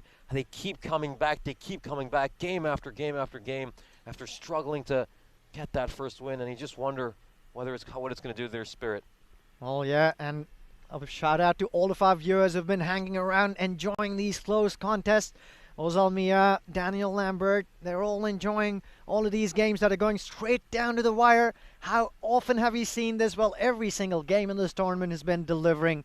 The Nicosia Tigers beat the Amdocs CC by 5 wickets off the very last delivery in this first game. It is a doubleheader, so don't go too far. We'll be back with you, bringing this live action straight to your homes. It's going to be the Nicosian Tigers who will be looking to win again. The Amdocs are yet to register a victory. All to play for the Amdocs. We'll be right back.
Well, we just witnessed as dramatic a finish as you could have hoped for. Shakawat Hussain was the hero and smacked a 6 on the last ball to win it. Amdocs' wait for their first win continues, and it's been a really agonizing wait. Of course, we've just received toss news from out in the middle as the skipper, Faisal Mia, has decided that the Nicosia Tigers will field first. Up next is the Amdocs innings.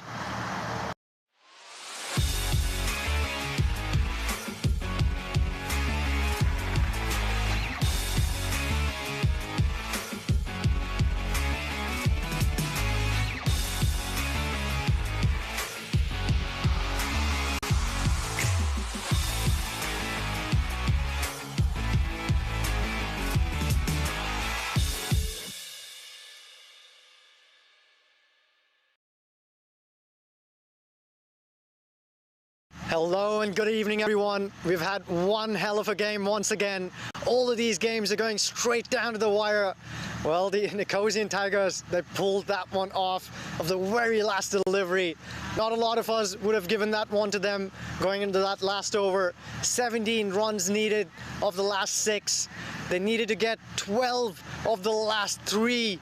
They needed to get 10 of the last 2. But the man who made all of that possible is here with me, Shakawat Hussain. Well, what an innings. You must be an extremely happy man. Yes, actually I'm very happy because we win the match.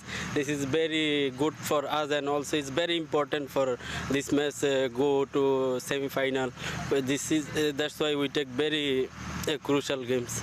Well, amazing. It was stunning to see how you kept your cool there. What were you thinking in the end? Did you really believe that you could do this? Yes, just I'm thinking if I was there, I can do it very well, no problem, because this is me and Jaman, we are talking about these things. If you and me, we are in the middle, we can chase easily. Well, your self-belief there was out there for us to see. It was incredible what you did out there. Not a lot of games end that way when you're facing the wall right up there. Excellent batting in the end. So how long have you been playing for this team, and what exactly is the talk in the dugout like? Do you guys really believe you can go all the way? I was playing from 2016 Nicosia Tiger. We are just 3 guys start this cricket club, and now we are here. We play. Every boys enjoy the game. We know each other very well, and we believe every person that they can make their best. If they make their best, we will win. Well, that's amazing. You certainly have a few characters in your team.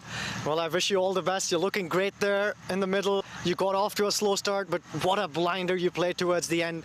Incredible stuff. Thanks a lot for talking with us, and good luck. Thank you to ECN to make here very excellent tournament for us. Well, before you go away, maybe I should give you this opportunity to say something for all your fans who you gave one hell of a treat to just now. Hello, my friends.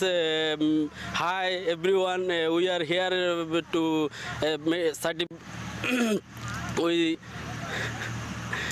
we make one good tournament here. Everybody follow and watch the game. Every match is a very good game here. So everybody watch the game.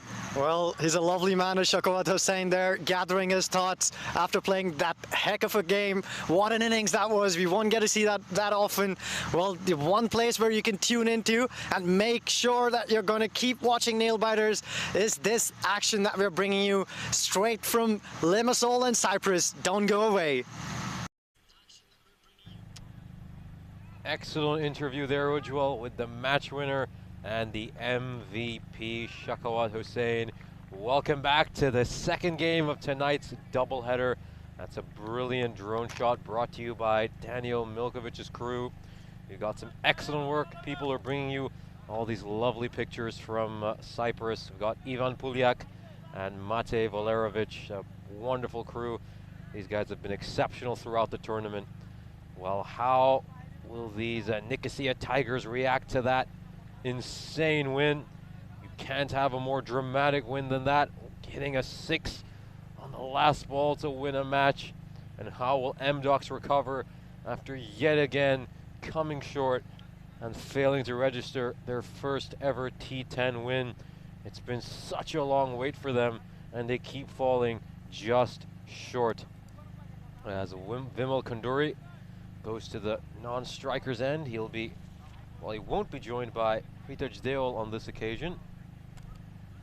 Looks like they've gone for a bit of a change with their opening partnership, so this is quite surprising.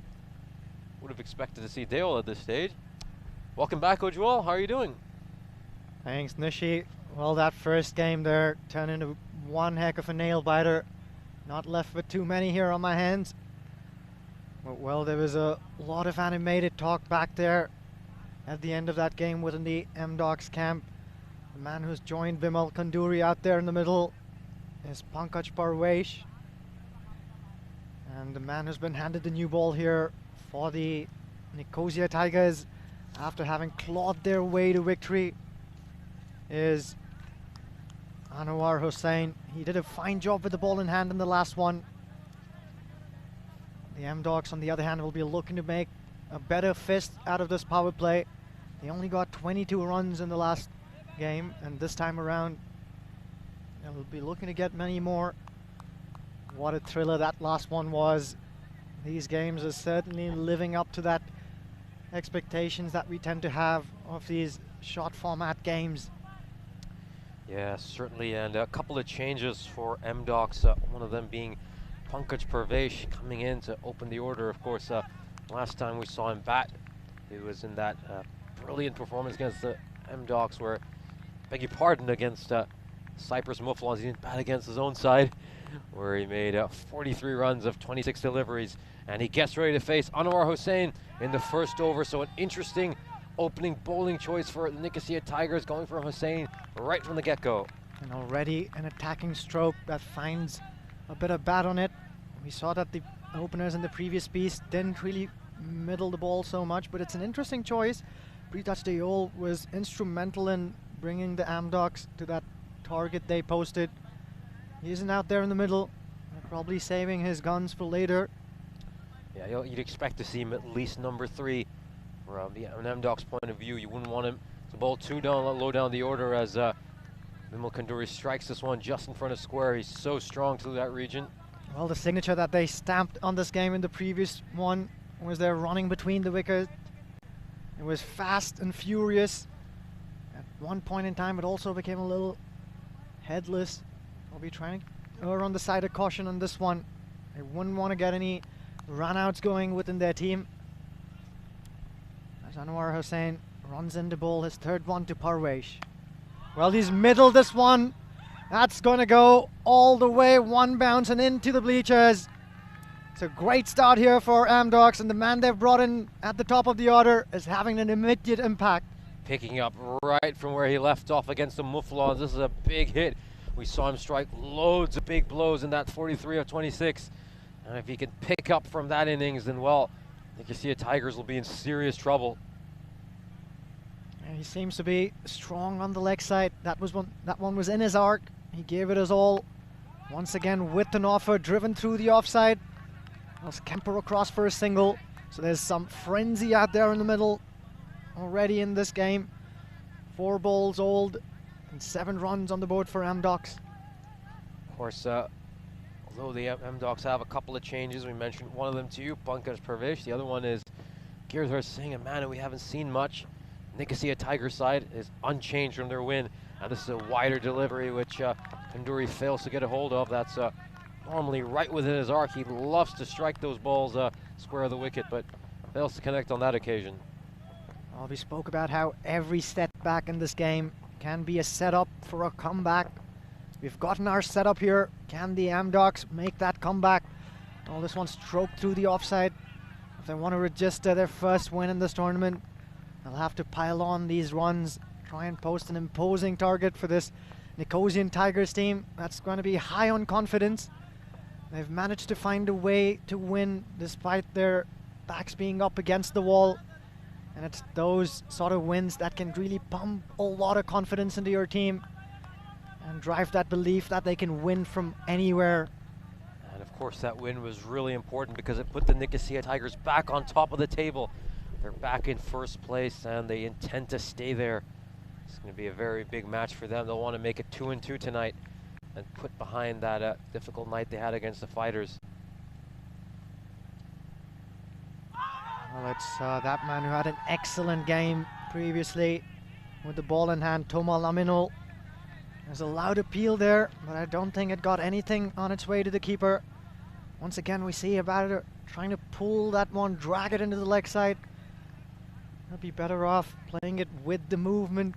That one's shaping away from him and should have been struck through the offside if you'd ask me. But Vimal Kanduri, he did a fine job with the ball. He's got a job to do here with the bat.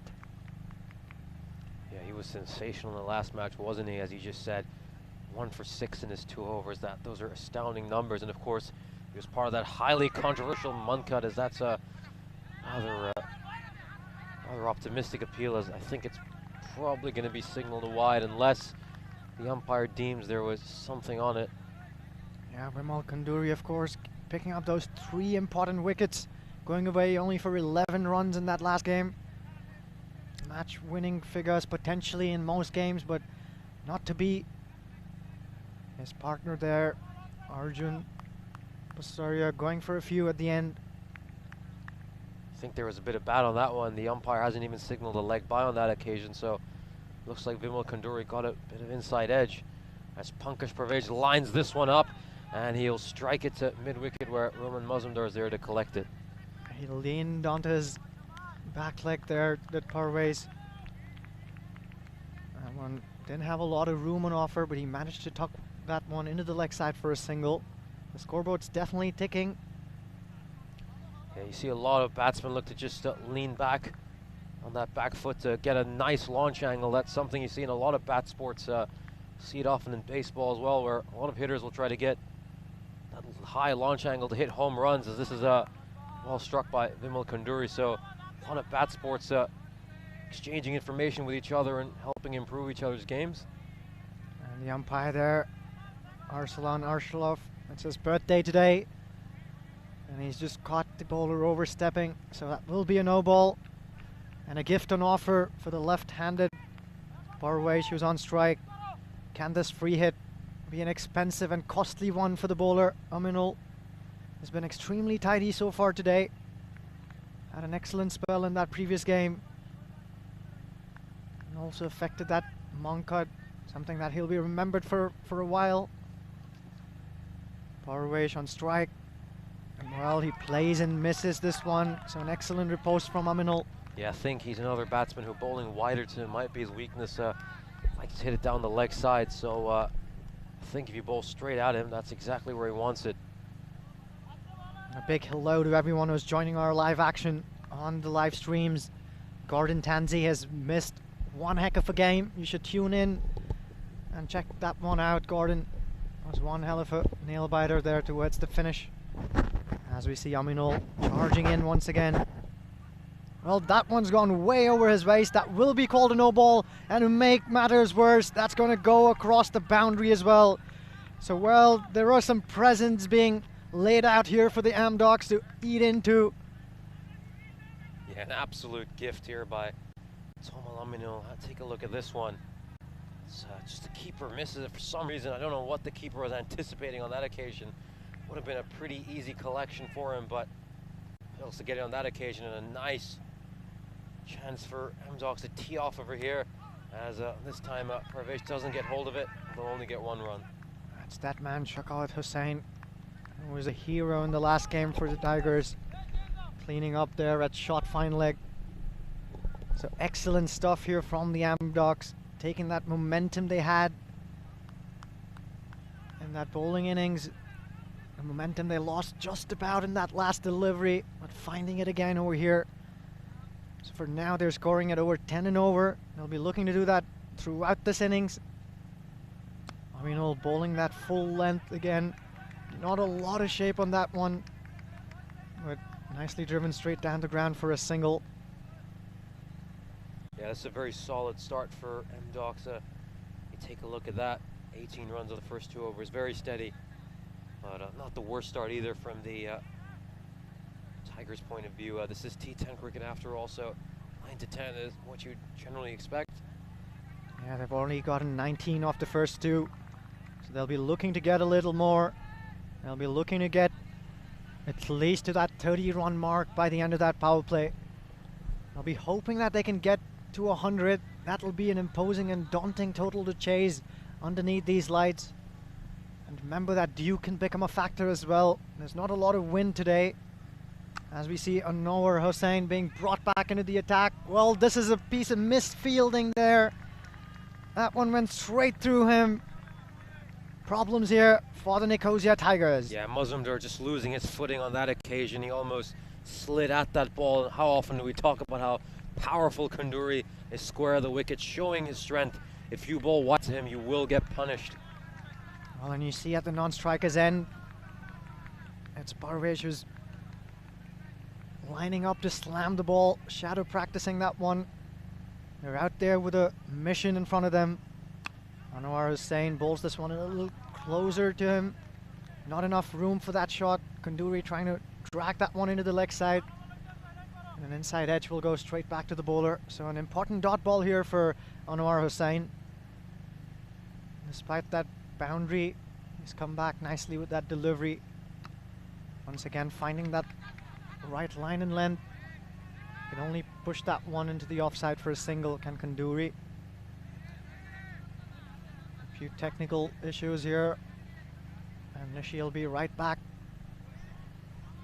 He seems to have sorted it. How do you see this one shaping up, Nishi? Well, a very steady start. I think this game's right in the balance right now. Amdocs have started pretty well, but they've been aided by some of the extras from the Nicosia Tigers. However, the Tigers haven't really let this one get away. Hussain bowls this one full and outside off. Parvesh has just been swinging at everything.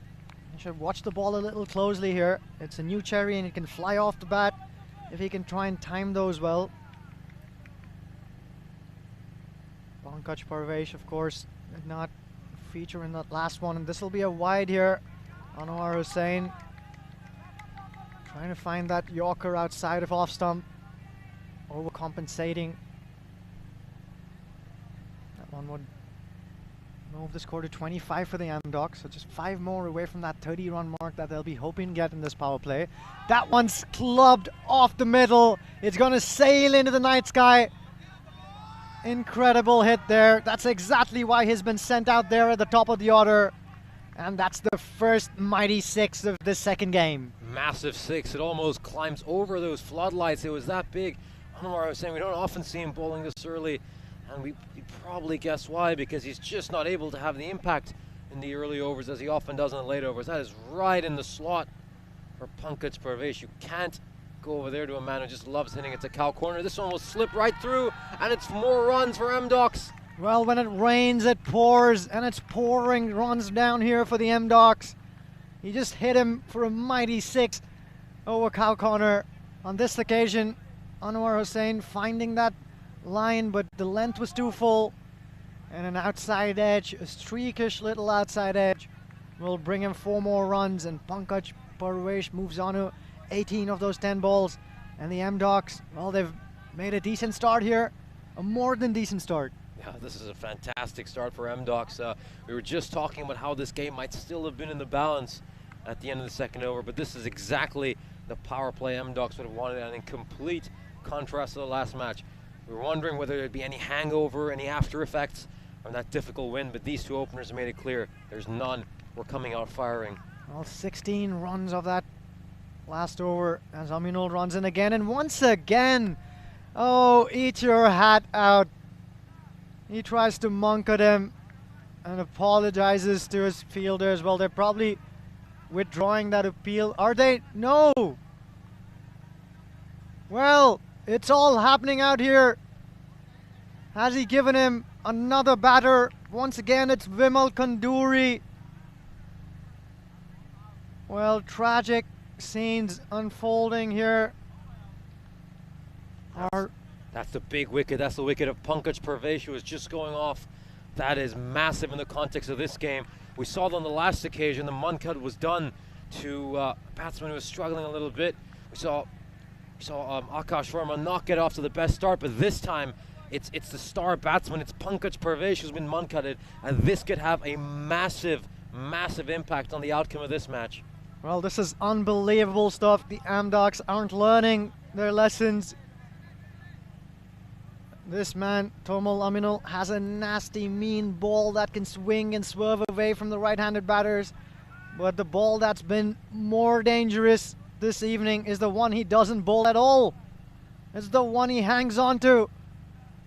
And that spelled the bane for the non-strikers. For the second time in this innings, once again, I feel so sorry for these non-striking batters. He's within his right to keep walking with the bowler's delivery stride, being betrayed by this bowler over here. I don't think he went all the way through. He wasn't backing up too far. That simply shouldn't be done and shouldn't be given, but well, achingly for the M-Docs, that first wicket falls. Yeah, you can't really have, you do feel some sympathy for the umpire Arslan, who I don't think on his birthday wants to be giving all these mud cuts out, but the umpire's got to follow the rules, and it's a bit of a shame that Nicosia Tigers haven't taken these appeals back. We saw them against the Nicosia Fighters. They were willing to withdraw some of these appeals, but not showing the same sympathy to M-Docs. As you notice very clear now, they're making sure they're taking a couple of steps inside their crease every single time Aminul's bowling, as this one will just slide down the leg side for Thadani, and Vimal Kanduri will be back on strike. Well, I was just listening to one of these cricketing podcasts the other day, and I remember hearing chatter about how there were 4 monks inside the same game. And I was wondering, well, how could that even happen? And once again, we see tonight that in the same evening, there's a second monk cut of the same bowler. The non-strikers aren't learning, but to be fair to them, they aren't backing up too much either. So this game is just continuing to throw us a few surprises here. I think it's the last thing you expect with a bowler with such a long run-up like Aminul. That he's just suddenly going to pause right on the spot and muncud you. But that's a good bit of athleticism by the bowler, to be fair to him. If you have to say anything, his start and stop ability would have a lot of track athletes or athletic sports been pretty impressed. Yeah, so the game I was referring to was the ICC Women's T20 World Cup qualifier, the Women's T20 World Cup. This one's clubbed into the leg side. He lifted that one by going down low, and they'll pick on that misfield and run back for the second. So good running from the M-Docs. Once again, we saw them run a lot with a lot of intent in that previous game. They continue that good work here as Hitesh Thadani gets off the mark. So this was a game between Cameroon against Uganda, and Maiva Dauma, who was playing for Cameroon, used the Monka to devastating effect. Pulled out 4 poles within 1 innings. We're seeing more of that today. Yeah, clearly the shorter ball, not quite Hitesh Thadani's cup of tea. Doesn't really get a hold of this one whatsoever. It's just plays all around it. Didn't look comfortable at all. Well, and you see Vimal Kanduri there, staying well and deep in the crease at the non-striker's end. I must say I'm not too pleased with this. Nishi Aminul there just fooling the non-striker there, who wasn't trying to take advantage. I think by the law, a man cut should only be affected and given if the bowler gets to his final delivery stride and pulls out after having rolled his arm. On these occasions, we saw Aminul just pulling up short, but it's hard to catch in real time for the non-striking umpire. As we come to the end of the 4th over, this takes an outside edge, but will just trickle to the fielder at third man, and I think Thadani will be very annoyed over there that he's had to come in after such an incident where there'll be a bit of bitterness amongst those M-Docs field players, because this is the second time it's happened to them. Well, to be fair, they haven't really been shouting out loud about it. They took it on their chins at the M-Docs, and even after that dismissal there, they didn't really remonstrate. All of this live action being brought to you, and we love hearing from you. This is the European Cricket Network. There's a fan code T10 Cyprus Limassol Cricket, and this is day 9 of 22 promising evenings. I wonder what your thoughts are about these monk cuts. Feel free to chime in. That brings the first wicket, of course, for the Nicosian Tigers as the skipper brings himself on. Yeah, Faisal Mia, we've seen him have some good numbers on numerous occasions, but he can also go for a number of runs as Hitesh Thadani just tries to pick that gap out behind fine leg and finds it brilliantly as he gets a boundary and immediately puts some pressure on the opposite captain. Well, he's off the mark, Thadani, and is looking busy at the crease, picking that short ball up quite quickly, lines it up and finds that gap past the man at 45 inside the circle. Was having a chat with that main man, Shekhawat Hossain, the star of that previous match, and I asked him while we were speaking off the mic. I'll get back into that after this ball. Well, that's a rank white ball from the skipper, and I was asking him what he thought of that Moncard and why exactly they didn't withdraw their appeal, and he simply said, well, that was all down to the bowler, and we didn't really want to argue. He likes to affect those Moncards. Once again, picks the same area of the field. It just takes one bounce and goes over the boundary rope. It was just a few millimeters away from being the second six of the innings. And Hitesh Thadani, well, he's going hard at the Tiger skipper. Well, it looks like the Amdocs have done some thinking here. They've sent out their big guns right at the top. The man who got most of their runs is being saved for later. Prithaj Deol has been held back, but the men who've come in are doing the job here for the Amdocs. Well, that one turned in sharply, but will still be called a wide. It should be called a wide. Yeah, you'd have to think that Prithaj Deol surely needs to be the next batsman in. If Amdocs lose another wicket, it'd be very surprising if they send anyone else in. Well, they're really going at a very good rate so far, scoring at over 11 and over. If they can keep this going, they can get to the 115 mark. They'll be mighty pleased if they do. So beautifully struck. Oh, it's taken a misfield. Iftikhar Jaman makes an absolute meal of it. And some huge cheers from the Amdocs dugout. They'll definitely be feeling it, feeling some of that passion after the previous loss in some of these Moncards.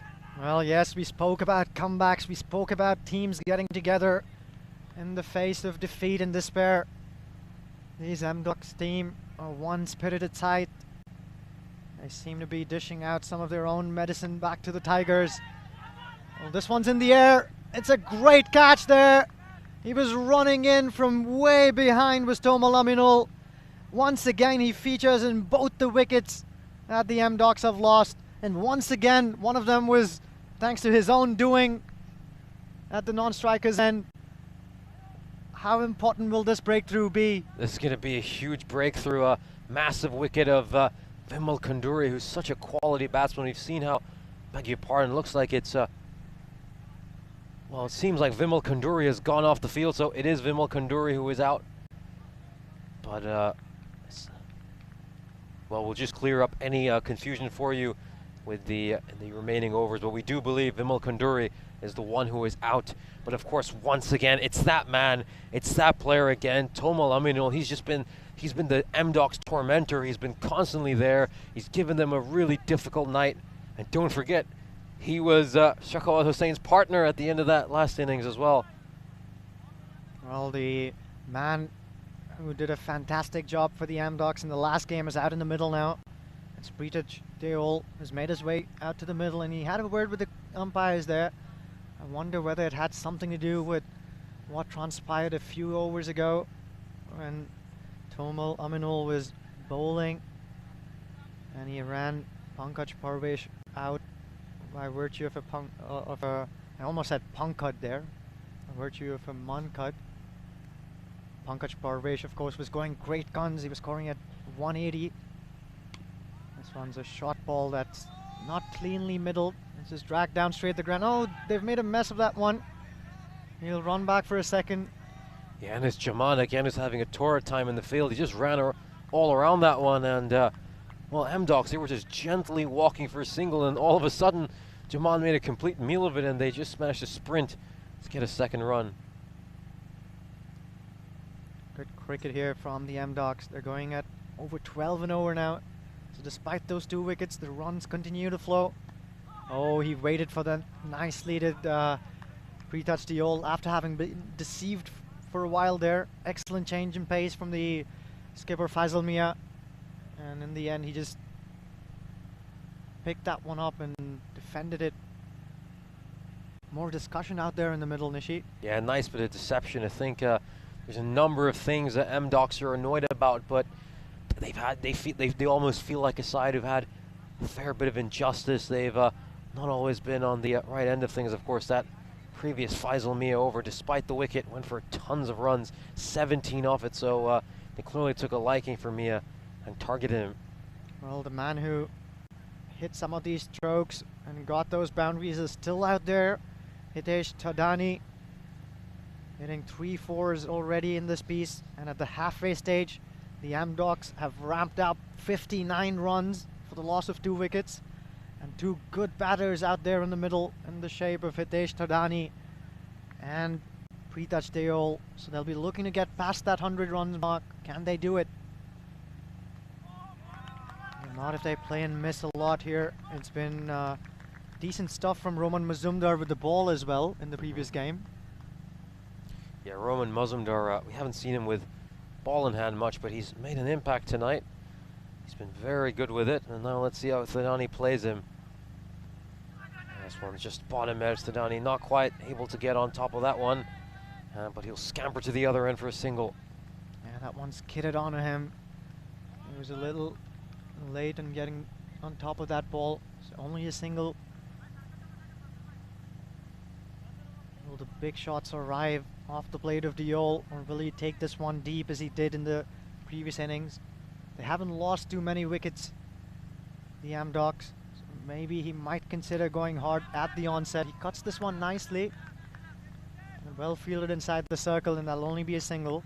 Of course, Prithaj Deol is captaining the side in this match after Shukla, the previous captain, has dropped himself for this match. So a big call by the captain, Shukla, to give someone else the captaincy and just downgrade himself, as this one is well struck by Hitesh Thadani. It split those 2 fielders, and he gets his 3rd boundary. He's off to a brilliant start.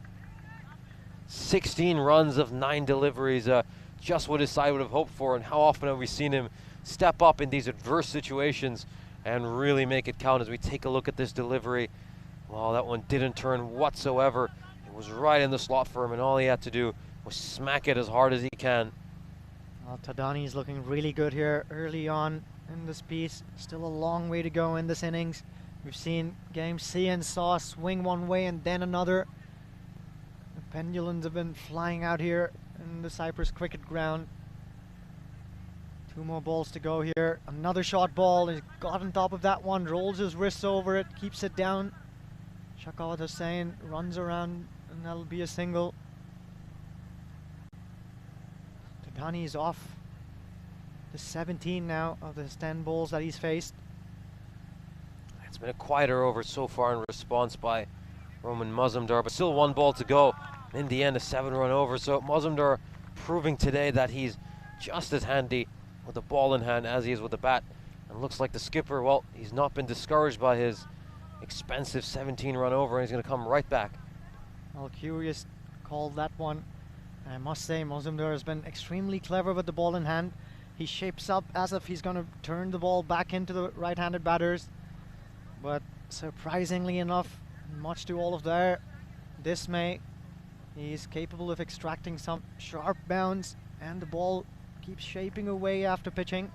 Almost like a little leg spinner there. It just goes for 7 runs in that first over, Mazumdar. Tidy stuff after an expensive Faisal Mia over.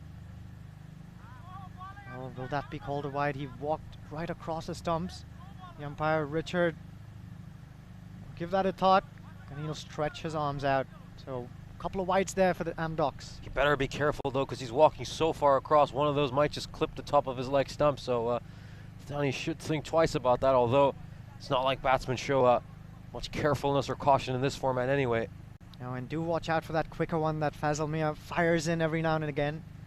He's hidden that weapon in and hasn't brought it out this evening, but it might be just around the corner, especially when Thadani is on strike and likes to walk across his stumps and launch him into the leg side. He looks to be doing just that against Mia.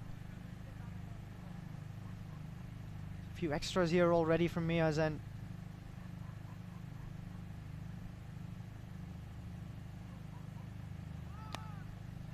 This one's well struck, but it'll go Straight to the fielder, Anwar Hussain, who makes a little bit of a mess of it. There's a chance for a second run. Well, if it had gone to the keeper's end, there would have been an opportunity for a run out, but in the end, the Nicosia Tigers make a massive mess of it. Well, they do. Faisal Mia failing to gather that one cleanly. Let's take a closer look at that one. Nice intensity there, but he was ball watching at the non-striker's end. Was the man who's back on strike, Prithaj Deol.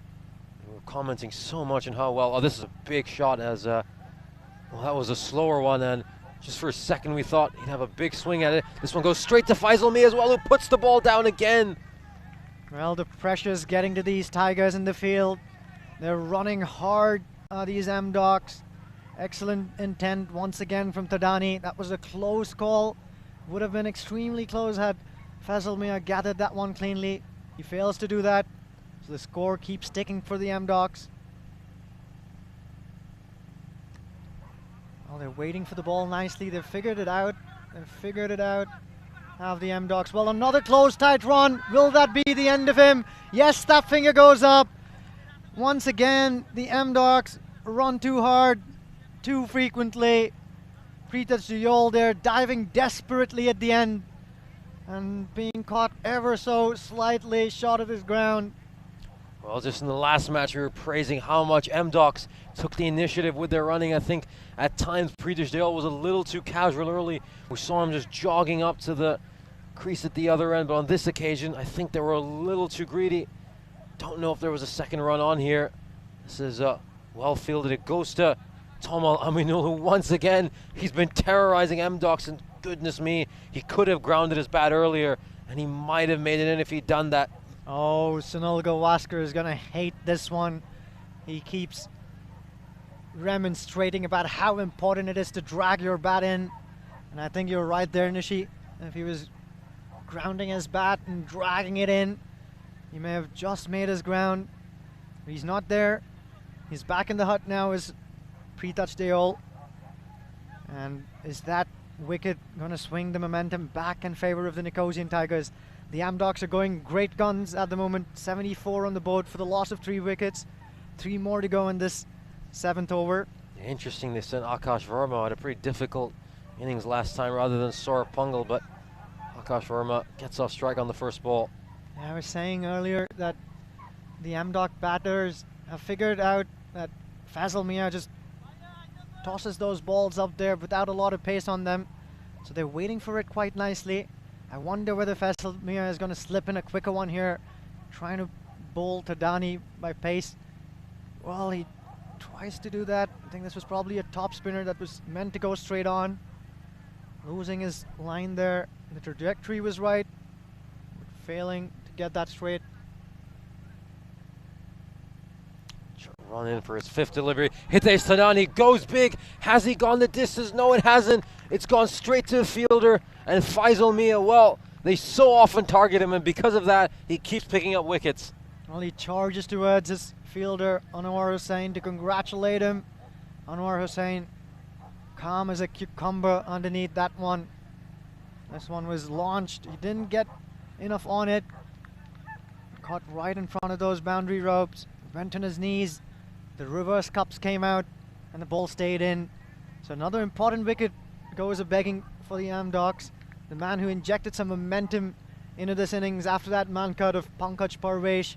Hitesh Tadani goes back into the hut. And now it's number 5 and number 6 together at the crease as Saurabh Pungal makes his way out to the middle. Well, it's funny that I say this, but people often say that T10 cricket is just about going bang, bang, bang every single ball, but have M-Docs almost gone a bit too fast? And because they've just thrown caution to the wind, have they left themselves enough wickets to round out this innings? As the 7th over will end with 1 run. Of course, Pungal sending the batsman back, and he'll keep strike for the next over. Well, for a second there, I thought they were going to go back for that second. That would have been the end of one of these 2 batters had they gone back for that. There's only 1 there for the taking. So pulling things back here are the Nicosian Tigers ever so slightly. 11 runs off that last over with 2 wickets to go with it. So lots of cricket continuing to flow our way through the European Cricket Championship. There's a weekend off, but then the Monday is going to bring a lot of action from Group C. Italy, Germany, Finland, Czech Republic, and the England 11 are going to feature across 5 games on Monday. You can catch this live action at 700 hours GMT. As we see Iftikhar Jaman, the magician with the ball in his hand, coming into the attack for the Tigers. Yeah, last time out we saw him bowl the early overs, but this time the skipper goes back to what he normally does, which is bowl him at the death overs. And going back to the cricket in Spain, well, congratulations to the Netherlands 11 on winning Group B. They've just been a brilliant side and saw some brilliant competitive cricket throughout that group. Excellent final they had with Hungary, went right down to the wire. Absolutely. The European Cricket Network has been instrumental in bringing all of this amazing action to your homes across the globe. And we've been blessed with amazing production crews all around as well. So a shout out once again to Daniel and his men. Mate and Poki have been doing a fantastic job behind the scenes as this one's launched into the leg side. A few bounces before it rolls away to that fielder stationed at long on, Anwar Hussain. The projected score, Nishi, if you keep an eye on that one, is dropping by virtue of those 2 quick wickets. At one point it was hurtling towards the 125 run mark, and now they're looking to just get to around 100. Yeah, you wonder if they just went too hard and didn't leave enough wickets in the bang. You do have to plan out an innings in T10 cricket as well, as Pungal will pick up that single. Yeah, you've been absolutely spot on. I mean, we talked about just how great that Netherlands side was. Well, they barely won the final by 4 runs against Austria. I mean, all these sides are showing the quality they have and the fact that they can compete against some of the better sides in the world. Absolutely. We saw Portugal also successfully beating the Netherlands in one of those league games. So every team is up with a chance in the shortest form of the game. Well, good running once again from the M-Docs. They charge back for a second. So the scoreboard continues to tick despite some very good bowling from Jaman. Yeah, that ball just went to the wrong end. That should have gone to the bowler's end. You can see Iftikhar Jaman's really frustrated. If that throw goes to the right end, I wonder if there was another chance for a run out. If you include that Munka, that would have been the 3rd. I wonder whether the M-Docs were hoping they had a man like Resham Singh in their ranks. One who could come, get down, and bring out that shot over the leg side. Well, this is up in the air, and it's way over Anwar Hussain at long on. That's just the shot that Resham Singh would have been proud of. Just as I was saying, well, this man here, I think that was Akash Verma. Yeah, it took the words right out of my mouth. Resham Singh, the aforementioned Resham Singh, would have absolutely loved that. That's the favorite part of his field, isn't it? Yes, it is. And he channeled his inner Resham Singh in that shot, didn't he, Akash Verma? Of course, you want to catch highlights of that Resham Singh inning, make sure to go to our YouTube channel and watch highlights of the Black Caps match yesterday. That was some excellent stuff. One of the most entertaining 20 of 16 you'll ever see. Well, that's 6 there right at the end, making what was a really good over from Iftikhar Jaman. An expensive one in the end, 11 off it. As well, that's going to be a no ball, is it? That's a full toss. It's been hiked straight down the ground. Let's keep an eye on the leg umpire. No, he doesn't stretch his arm out, so I think that was just dipping back down below the waist. And that'll only be a single. Yeah, a bit of a remonstration by Varma. He looks at him and says, "Where's the no ball?" That one, yeah, that was a tough call from the M-Docs' point of view. And throughout this tournament, they felt like they haven't been getting the rub of the green on these ones. That's a wicket. That's a huge wicket. And Saurabh Pungal has departed. Beg your pardon, Varma, who just hit that big 6. And that's a huge one for the Nicosia Tigers. Well, that's a timely wicket. Has been looking dangerous as Akash Verma. He brought out that big shot, channeling his inner Resham Singh in that last over. Just when we thought there were a few more left from his willow, Mazumdar has snaffled him up. Great catch as well behind the wicket. That one was rising and turning away. Just as I said, he shapes up and appears to bowl the ball. That spins back into the right-handers. But once again, we see it zipping off and turning away from the right-handed batters. An excellent piece of cricket here from Roman Mazumdar. Has bowled 1.2 overs so far, given away only 8 and picked up a wicket. Yeah, he's not the biggest turner of the ball in the world, but he's got so many variations and deception, which is actually what's more important in this format of the game. Don't need to be the biggest spinner of the ball, but if you got a bag of tricks, any batsman will struggle to play you, as you just see the batsman trying to throw him off a bit. Well, I think the only thing that ended up doing was throwing him off his own feet. He was in no shape to make good connection there. Manages to get some bat on it, and they'll run across for a single. Vinod Savant there, a little adventurous stroke. That one on this occasion turns back into him, so that variation you were mentioning in play over here from Mazumdar's hand. Yeah, Vinod Savant was opening the innings to start the tournament, but now he's been pushed all the way back down to number 7 after having a couple of different games. So cricket is a brutal sport. If you struggle, you'll be pushed all the way down the order. Well, this was nicely struck through the offside by Pongal. He timed that one beautifully. There's protection in the deep in the form of Doma Laminal. Well, the way he's going, he might just find himself a middle name, one that begins with a certain M. Tomal Mankadaminal. Hope it isn't the M word, which I've been forbidden to say, maiden. Oh, that's been a long way coming in this inning so far. No one's looked like they were going to bowl a maiden as yet. The Amdocs, can you believe it? They've been scoring it over 10 and over right from the get-go. Excellent stuff from them. Can they get past that 100-run mark? They absolutely should. With many more balls to go in this ultimate over. That one was nice and fast from Iftikhar Juman. He bowled that one right back into Vinod Savant.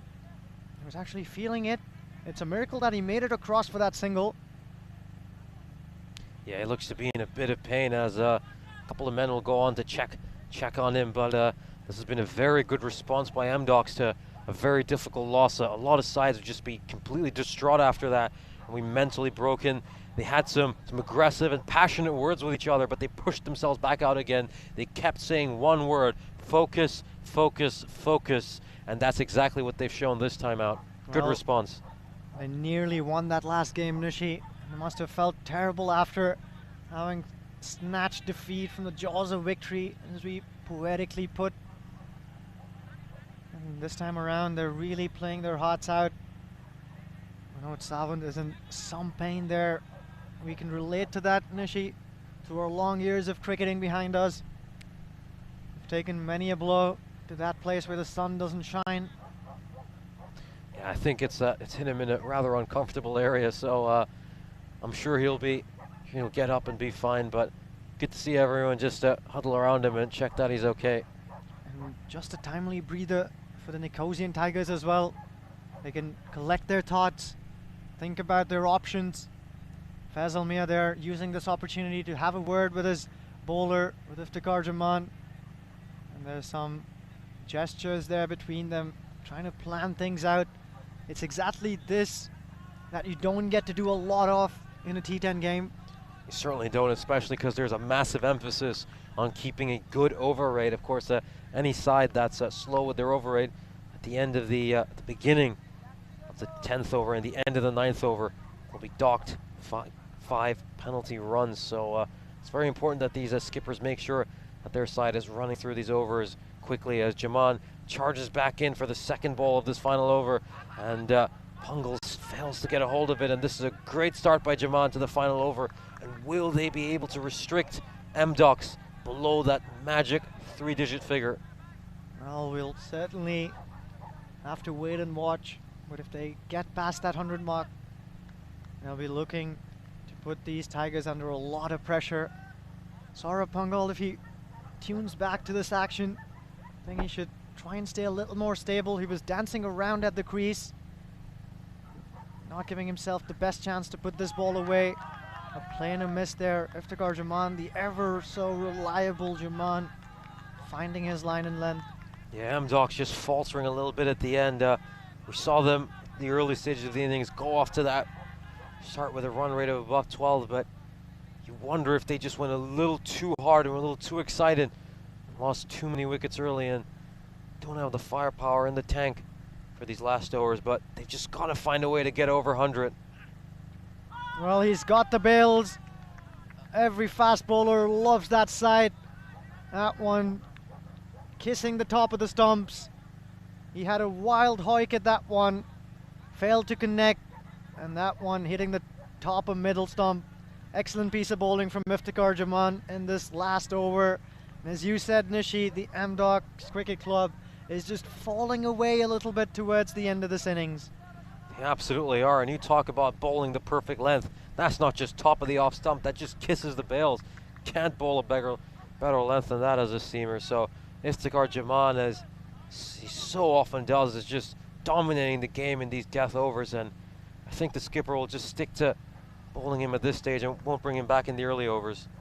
Yes, with just 3 balls to go in this innings, I think something to watch out for is this running between the wickets of the Amdocs CC. And we're looking to turn this ones and convert them into twos. Well, let's see if that'll happen just now. This should only be a single, but pressure, lots of pressure goes around, and they fumble in the deep, turning that 1 into a 2, just as we were saying. Yeah, that's Roman Mazumdar, who's normally such a clinical fielder. He just has a bit of trouble gathering, but still going to be a good total for Amdocs regardless. But can they finish with a bang? Going to need a big shot right here at the end to make sure they reach triple digits. This one needs to disappear over the boundary rope. It doesn't. It's clean bowled, and that is a fantastic way to end the innings for the Nicosia Tigers. Once again, Iftikhar Zaman bowled an absolutely sensational final over, gave up just 4 runs in it and took a couple of wickets. And Amdocs, well, they barely stumble over the finishing line, and their inning draws to a close. It's a healthy total, but not as high as they would have wished. Well, they got off to an excellent start, and they were looking to get at least 120 at one stage. They've fallen away towards the end, but they've still managed to get a reasonably good target over here. They've posted 96 on the board. The Nicosian Tigers will have to get 97 and 10, and a couple of good overs at the top, and put the cat amongst the pigeons as we take a look at these images.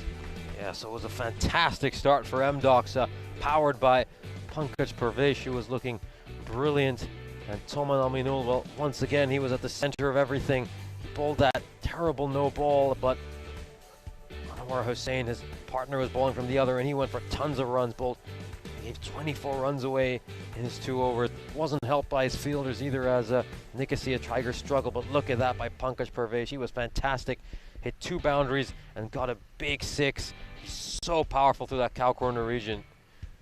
Well, a team effort, if ever there was one, from the bat of the Amdocs CC. A lot of them got in, got their eye in, got a few balls away. Hitesh Thadani on that occasion, fortune favoring his bravery. And once again, that man is quickly earning himself many a nickname. Tomal Aminul. He affected that Moncard. And the batters from the Amdocs CC kept going. They didn't halt, they didn't wait and watch. They kept going all guns blazing, and that's in part responsible for why they got this far. Absolutely, and they took a big liking for the Tigers skipper, who went for 28 runs, but he did pick up a couple of wickets. And once again, Tomal Aminul, keep him out of the action.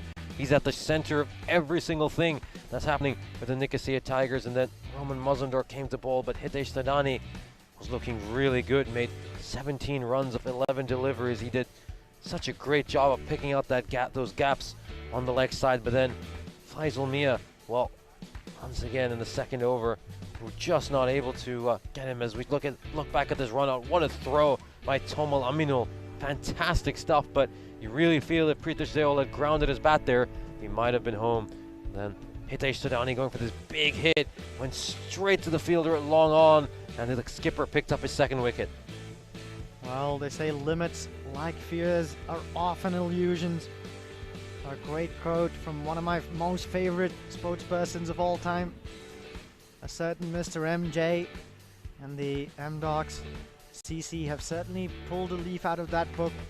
They got out there and they were playing with all their heart out. Even there at the end, those last men who came in at number 6 and 7 kept throwing their bat at it.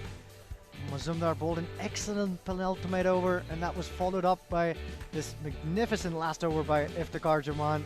He found the wickets on a couple of occasions. On this occasion, that one just kissing the top of the middle stump. The bails fell, and Iftikhar erupted. Just 4 runs and 2 wickets off that final over. Iftikhar Zaman was electric. The skipper, while he bowled him in the early overs in the first match and he struggled, but this time he brought him to where he's so good. A death over specialist. Iftikhar Zaman has been one of the very best in this tournament in the late stage of the innings, as we'll take a look at some of the match statistics.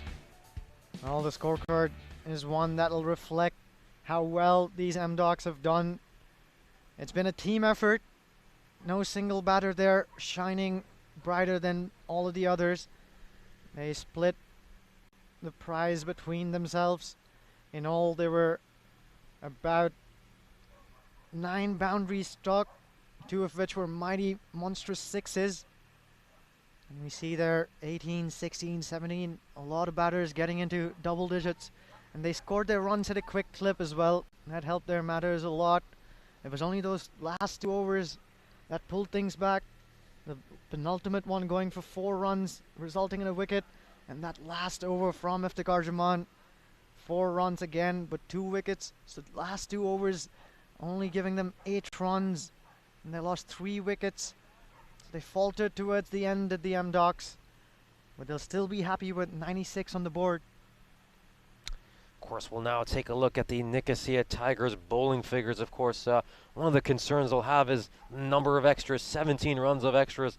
They'll seriously want to cut those out, but then really 3 standout bowlers for the Nicosia Tigers. Toma Laminul, keep that man out of the action. Didn't get a wicket, but had a few runouts, some controversial and some less. Roman Mazumdar showed once again that not only is he brilliant with the bat in hand, but he's also brilliant with the ball. And Iftikhar Zaman, the death over specialist, was absolutely electric at the end. The skipper went for a few runs, but got 2 crucial wickets as we come to the mid-inning stage. Well, M-Docs had an absolutely perfect start, but then faltered a little bit at the end of the match. Well, we need to wait and see whether or not the team that's currently at the top of the standings. Do remember there are 7 teams taking part in this contest. The Nicosian Tigers are leading that table with 5 victories that they've registered. They're sitting pretty on 10 points, but those that are languishing all the way at the bottom are the M-Docs, who are well and truly in this contest. Can they put up their first victory in this tournament? Let's wait and watch. We'll be right back with live action.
Hello and welcome back to the Ipsonas cricket ground.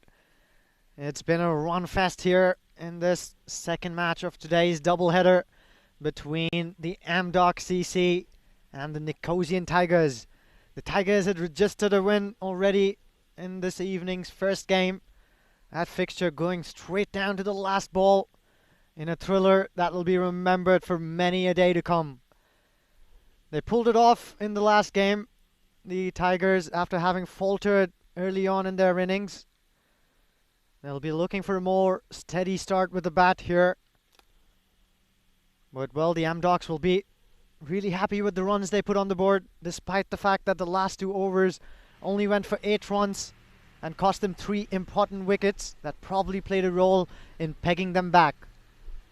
Yeah, There's a lot of chatter out here in the middle as I welcome you, Nishi, back to the comm box. Yeah, absolutely, completely agree with you. That played a substantial role in pegging them back, and I think one of the concerns we had that we talked about during the mid-innings break was that they needed an anchor. They needed somebody to just stay there till the end, but in the end, everyone kept going hard, and they just didn't have enough recognized and major batsmen left at the end to power them through those death overs. But once again, you hope that Amdocs aren't going to sit here at the end of tonight ruining another big moment.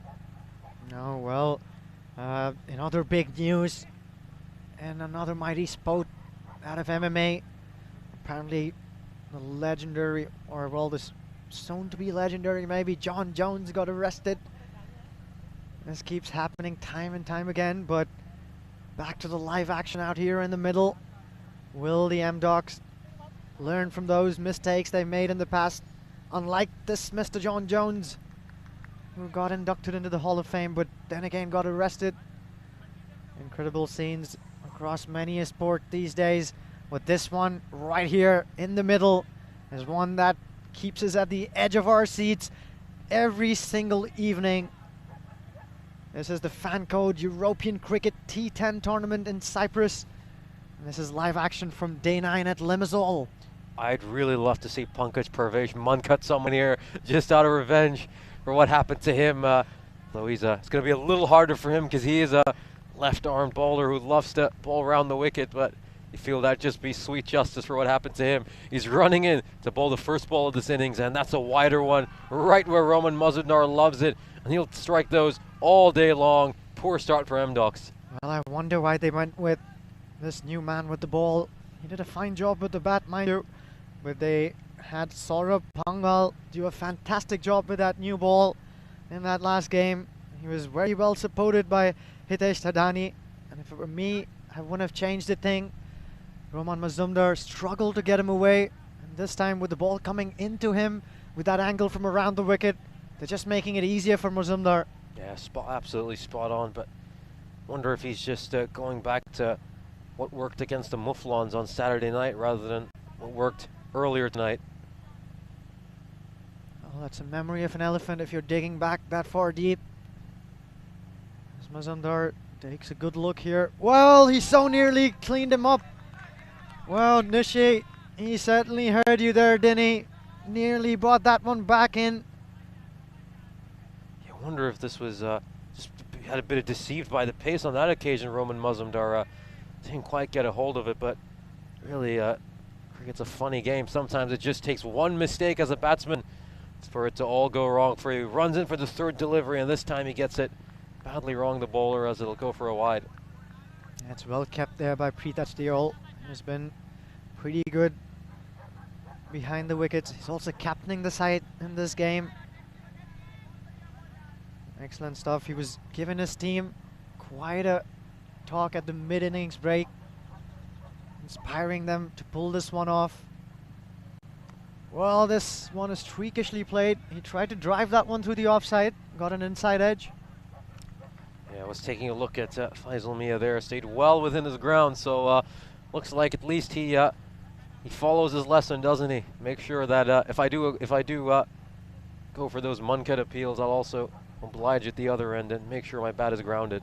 Well, not that he's one of the quicker men out there in the middle. If at all, someone has to give themselves a good start. Might be the skipper himself. Oh, he's nearly falling on that bat there. Well, that's an easy catch. It's up in the air, and this time, oh, for a second I thought they gathered it. No, they did not. This is agony for the bowler. Pankaj Parvesh hangs his head in disgust. Well, how can you put that one down? He settled underneath that one for ages, and just as he was about to catch that, the reverse cups disappeared to try and... Oh my god, I'm not even going to go ahead and describe that one. Well, that's some sort of Aussie, South Asian sort of hybrid of a catch. He's going up for the reverse cup and then decides to change. You've got to be decisive with whatever you choose to do, but we've often seen that MDocs, they don't really want to get Faisal Mia out, do they? They don't mind having him there. Oh, that's a good catch there, Nishi. They're dropping them in the field, but you're catching them here in the com box. We did see Pritesh Deo last time out where he almost dropped it when Faisal Mia was out, so this might be some 4D chess by MDocs. We never really know. They are software engineers after all, so pretty smart men. Well, maybe that's the engineer's gambit right there. They've made that first move, have the MDocs. Mazumdar, though, looking good here. He waited for that ball quite nicely and punched it into the offside. He's the danger man for me, with the Tigers needing to score at nearly 10 and over. Mazumdar will be a key wicket over here. Oh, this one goes straight through the fielder. I don't think they meant that one on that occasion. That's a terrible bit of fielding, and this Pankaj Parvesh over will end in a really sad way. So I think he's going to be very frustrated because he's just had a needless boundary go through and had a catch dropped off his bowling. So I think Pankaj Parvesh is feeling like a pretty unlucky man tonight, considering his nice start of getting muncutted. Well, Arjun Basoria is going to get a few notes slipped underneath his door tonight. People are going to ask him to put his body behind the line. You do know that this ground has a lot of uneven bounce on offer. So important to get your body behind the ball in that outfield. It was that man, Arjun Basoria, who went for a few runs in the last game. He'll be really looking to make some amends here, eager to perform well. As we see the second over underway. This one's been skied, it's up in the air. Thadani's underneath it, it can be a cotton ball, and yet again, MDocs make a meal of it. They've dropped another big catch. And MDocs, who we were praising so much on Saturday night for their catching, have come out tonight, and well, it looks like they've got butter all over their fingers. Well, I must say that the MDocs are being good enough to extract these fall shots, induce these fall shots, but they're just being so terrible in the field. Dropping some sitters here. This is definitely not going to help their cause. Disappointment here in the com box and on all the faces in the field. Look at that shape from Thadani once again. He's bowling beautifully here. The contest could have been heating up. They had two opportunities there. Both these men who are out in the middle could have been back in the hut. But they're going to live here to tell the tale. Yeah, good bowling here by Thadani. He's bowling right where Faisal Mia struggles, which is wider outside the off stump. But dear me, it looks like things are about to get worse for MDocs because that one's been given a no ball. Well, that's been called a no ball because he got the bails off in his delivery stride. If you do that, it's a no ball, and this will also be a free hit. So Thadani, after bowling a really nice ball there, is going to have to do the difficult job of keeping this one out. Well, this one's skied into the air, and when it doesn't matter, they catch it. That was off a free hit. Can you believe it? This game keeps producing these inexplicable acts out there in the middle. I think someone should just tell these MDocs fielders that every ball is a free hit. We've seen them take catches of free hits twice tonight, but unfortunately they've just not been able to replicate it when it matters. And you have to feel for some of these bowlers, as that's a big swing and a miss, and that's also going to be a wide. Well, I feel sorry here for Thadani. He's been bowling well here. He's shaping the ball beautifully away from the right-handed batters. But he's just not been back in the field. He's in a good rhythm here, just failing to find his radar though. I think he can get Mazumdar here if he keeps bowling that tight line. That corridor of uncertainty that Mazumdar appears to be a little vulnerable in. The skipper behind the wickets continues to maneuver the field. Nice shape once again, extracting that edge behind the wickets. Of course, to any of our viewers who are confused why we're constantly using the term Thadani, it is Thadani who's bowling right now. Do excuse any discrepancies with what you see below on the scorecard. It isn't Sorapungal bowling at the moment. It is Hitesh Thadani, and he's just brought Vimal Kanduri into short cover, so let's see how this fifth delivery of his over fares. Goes fuller and straighter on this occasion, and Faisal Mia will just knock it to long on for a single. Yeah, he manages to get bat on that one, does Faisal Mia. I think his talk shot is that one that's tracked onto the leg side. Mazumdar here taking guard once again as the skipper maneuvers his field in the deep on the offside. There's a sweeper cover here. As Thadani runs in, more shape. This one's neatly combed straight down the ground and over the head of long on. Exactly what we were saying the M-Docs have to be wary of. This man Mazumdar coming back into form. He's looking red hot right there. And you've got to strike when the iron is hot. The M-Docs failed to capitalize, and Mazumdar is just going to do that. Look at the beautiful use of his bottom hand there. That was such a gorgeously played stroke, and Roman Mazumdar just demonstrating his class. I think he's going to try to just guide this chase. We've so often seen him. Likes to be there till the end of the innings, wants to guide his side, and if he gets going, it's going to become very difficult for M-Docs. So, very good start for the Nicosia Tigers, and the M-Docs side will desperately need to find a wicket from somewhere. Oh, that change they made with their bowling inside this power play solely proved to be an expensive one. They didn't start off with Sorapungal. They gave him the second over. He's gone for 12.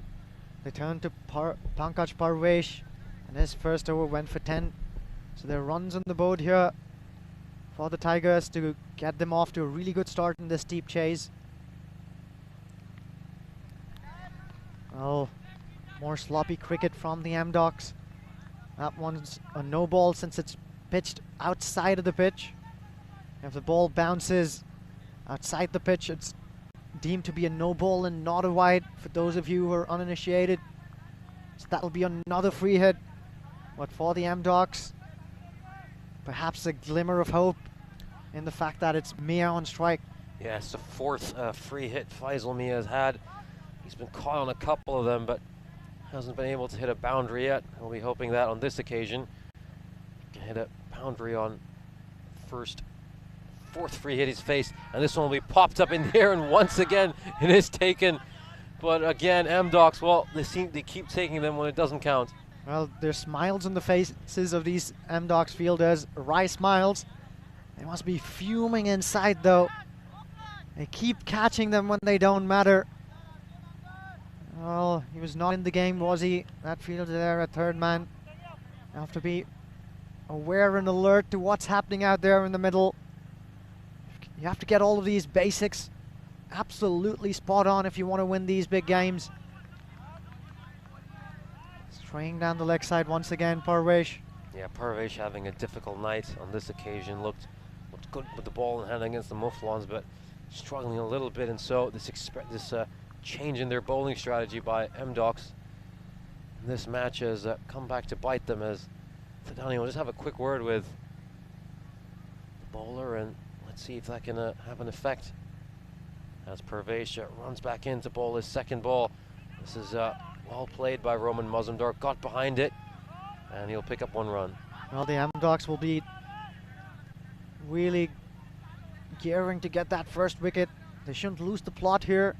Even if they don't create some chances and make a breakthrough over here, if they can keep a lid on the scoring, they can increase the pressure on these two batters out there in the middle. We do know that pressure can do strange things to calm and collected heads. Playing a miss from Mia once again. Once again is struggling to get going. 8 of 9 balls to his name.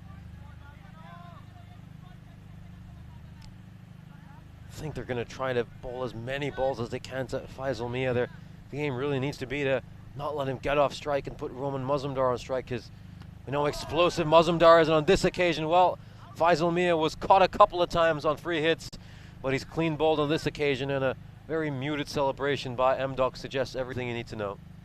Absolutely, Nishi. Both these men should have been back in the hut a little while ago when they only had single digits to their names. Faisal Mia, the less exuberant of the two batters out there, still remains on the single digit as he makes his walk back to the hut. He managed to get a boundary. He goes after scoring 8 of 10 balls. Roman Mazumdar still out there. He's managed to hit a 6 after being dropped. He's looking good on 15 of 8 balls, a 4 and a 6 to his name. And the Nicosia Tigers need 68 more runs to get and 44 balls, and they need to score at over 9 and over. 2 more balls left in this piece as Pankaj Parvesh goes back to his mark. Shimon pushed up the order to number 3 on this occasion. He's typically plays around in the middle order. We saw him at 4 last time, but you'll frequently see him at 5. Surprised not to see Shakawat Hussain pushed up to 3. He's that's where he's often been playing this tournament, but after he has a good game, maybe the side field, they've just found the perfect role for him in that lower order. Well, perhaps a bit of that and a bit of choosing horses for courses. Iftikhar Zaman has been a consistent batter, and they probably need someone to go long and deep, and they don't want this momentum to swing away from them, so they probably want to go hard all the way through. That wouldn't be too bad a strategy from the Nicosian Tigers, as Iftikhar Zaman gets off the mark with that bludgeon through the offside. Very wide delivery. Could have left that one alone and would have got it wide, but they'll still pick up a couple of runs nonetheless, which will greatly help the Tigers' cause. Well, do remember that the M-Docs scored 35 without losing any wickets in their power play. The Nicosia Tigers are punching right back at them. They're on 31 with 1 ball to go. A boundary here will leave almost nothing in between these two teams. Will this be a catch? No, it won't. Well, will it trickle away for a boundary? Yes, it will. Once again, more sloppy cricket. And just as I was saying, a boundary of the bat of the Tigers leaves nothing between these two sides at the end of the power play. Yeah, this is pretty poor stuff by M-Docs after having a brilliant night during the weekend in the field. Tonight they've just lost it. They've just not looked themselves. This is some really poor fielding, and they made a statement against the Mouflons to show how much they'd improved their fielding, but on this occasion we aren't seeing it. Well, I think they've looked more and more like themselves today. Just completely sloppy in the field. They were good with the bat. They appear to have good intentions, but they're just not capable of translating those at the moment. Those intentions have to turn into actions on the field. If they don't, they'll be looking at their 4th straight defeat. And just as you were mentioning, we can see on the ticker below, M-Docs were 35 for no loss at this stage. Nicosia Tigers right where they were, as this ball will go just past the bat. Vimal Khanduri has been effective at the ball. These angles are tricky for a batter. He's coming in running diagonally across the stumps and delivering it from around the wicket. That's an unusual angle for a right-handed bowler to bowl from, making it a little tricky for the batters to get a grip of this. Tigers need 62 more. They still need to score at greater than 9 over here, so a couple of tight overs can swing this pendulum one way and then another again.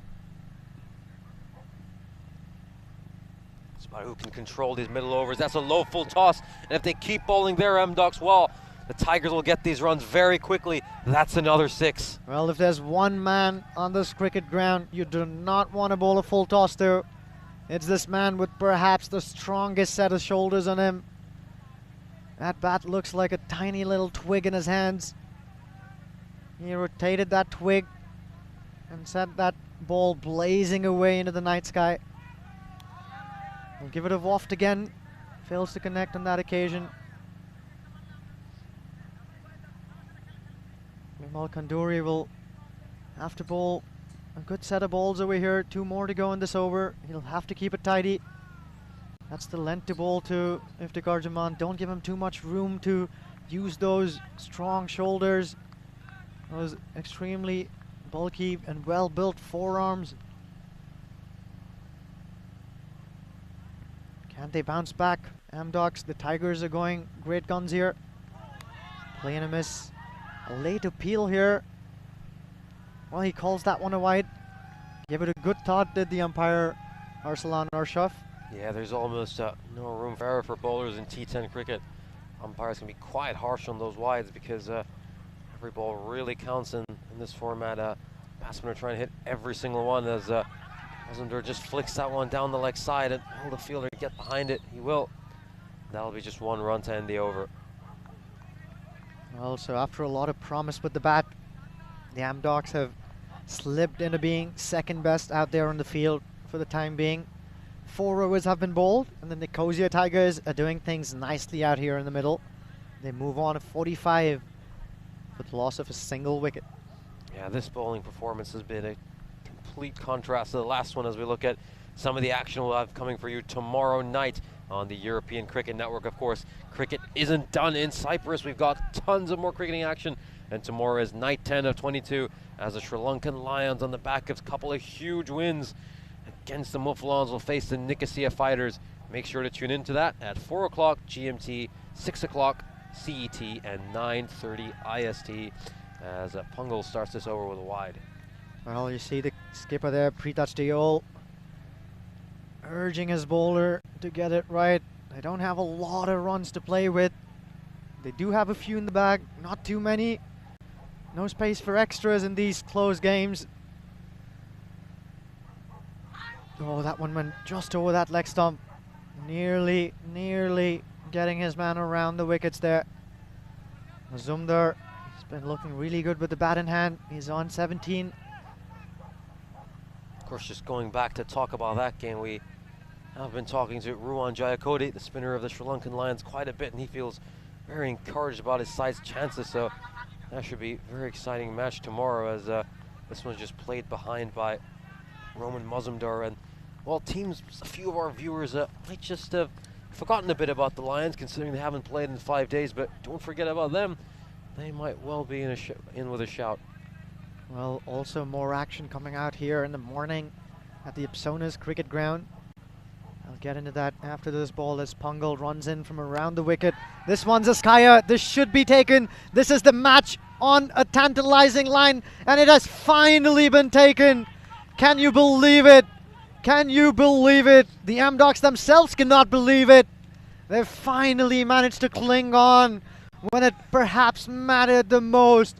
It's that man who's been sent in to do a job. Iftikhar Zaman has skied one. This was out there in the air for a long time. He went down on his knees, almost as if to beg and say, please don't slip out of my slippery hands. And Vinod Sawant clung on to that one.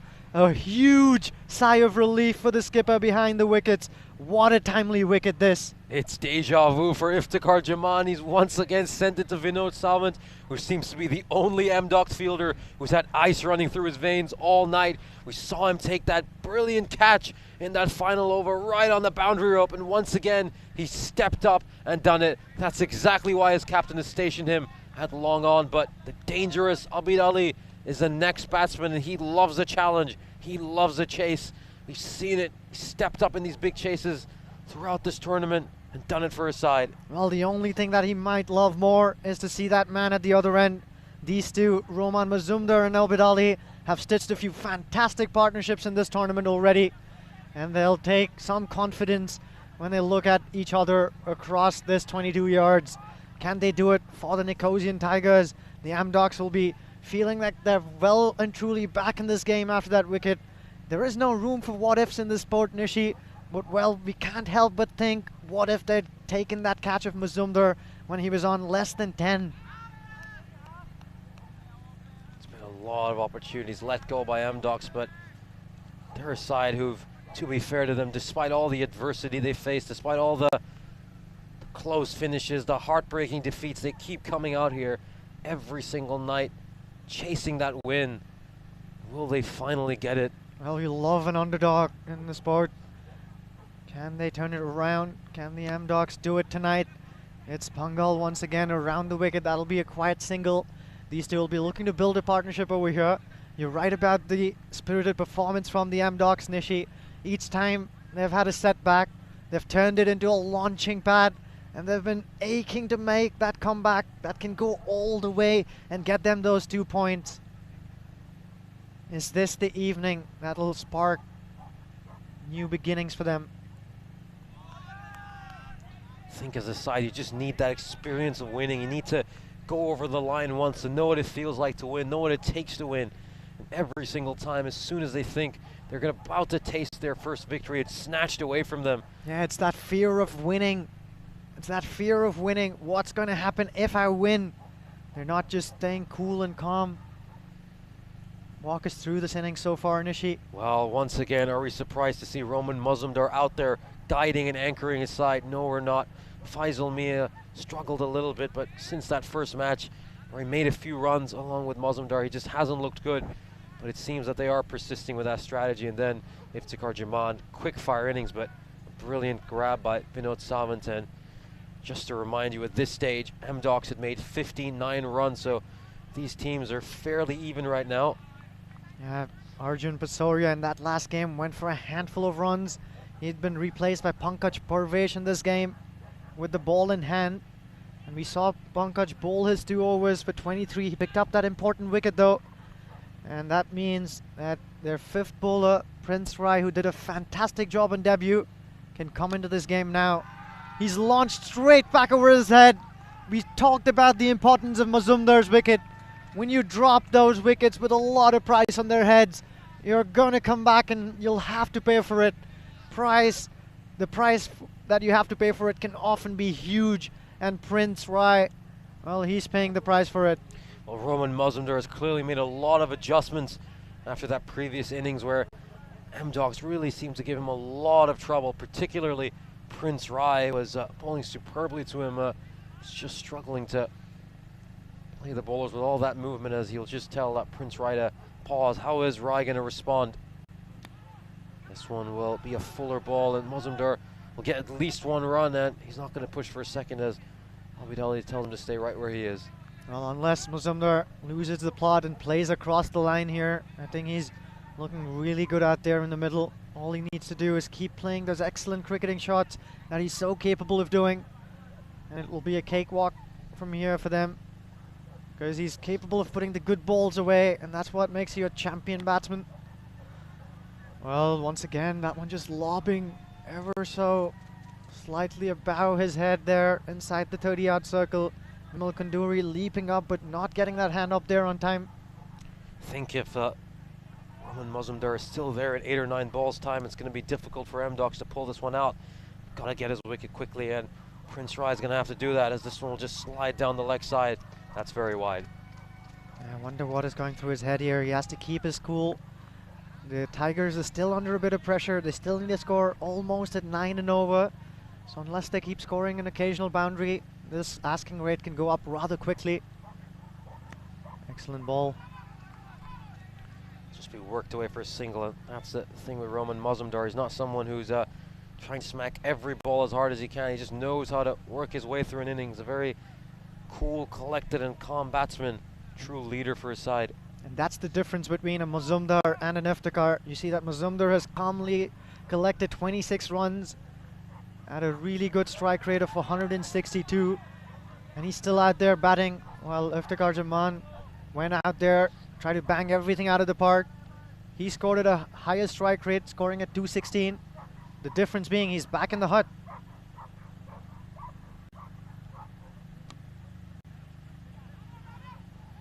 Just be played away for at least 1 run as Abidali will end the over with a single, and Rai, who's had a very good debut match, starts this match off with a difficult first over.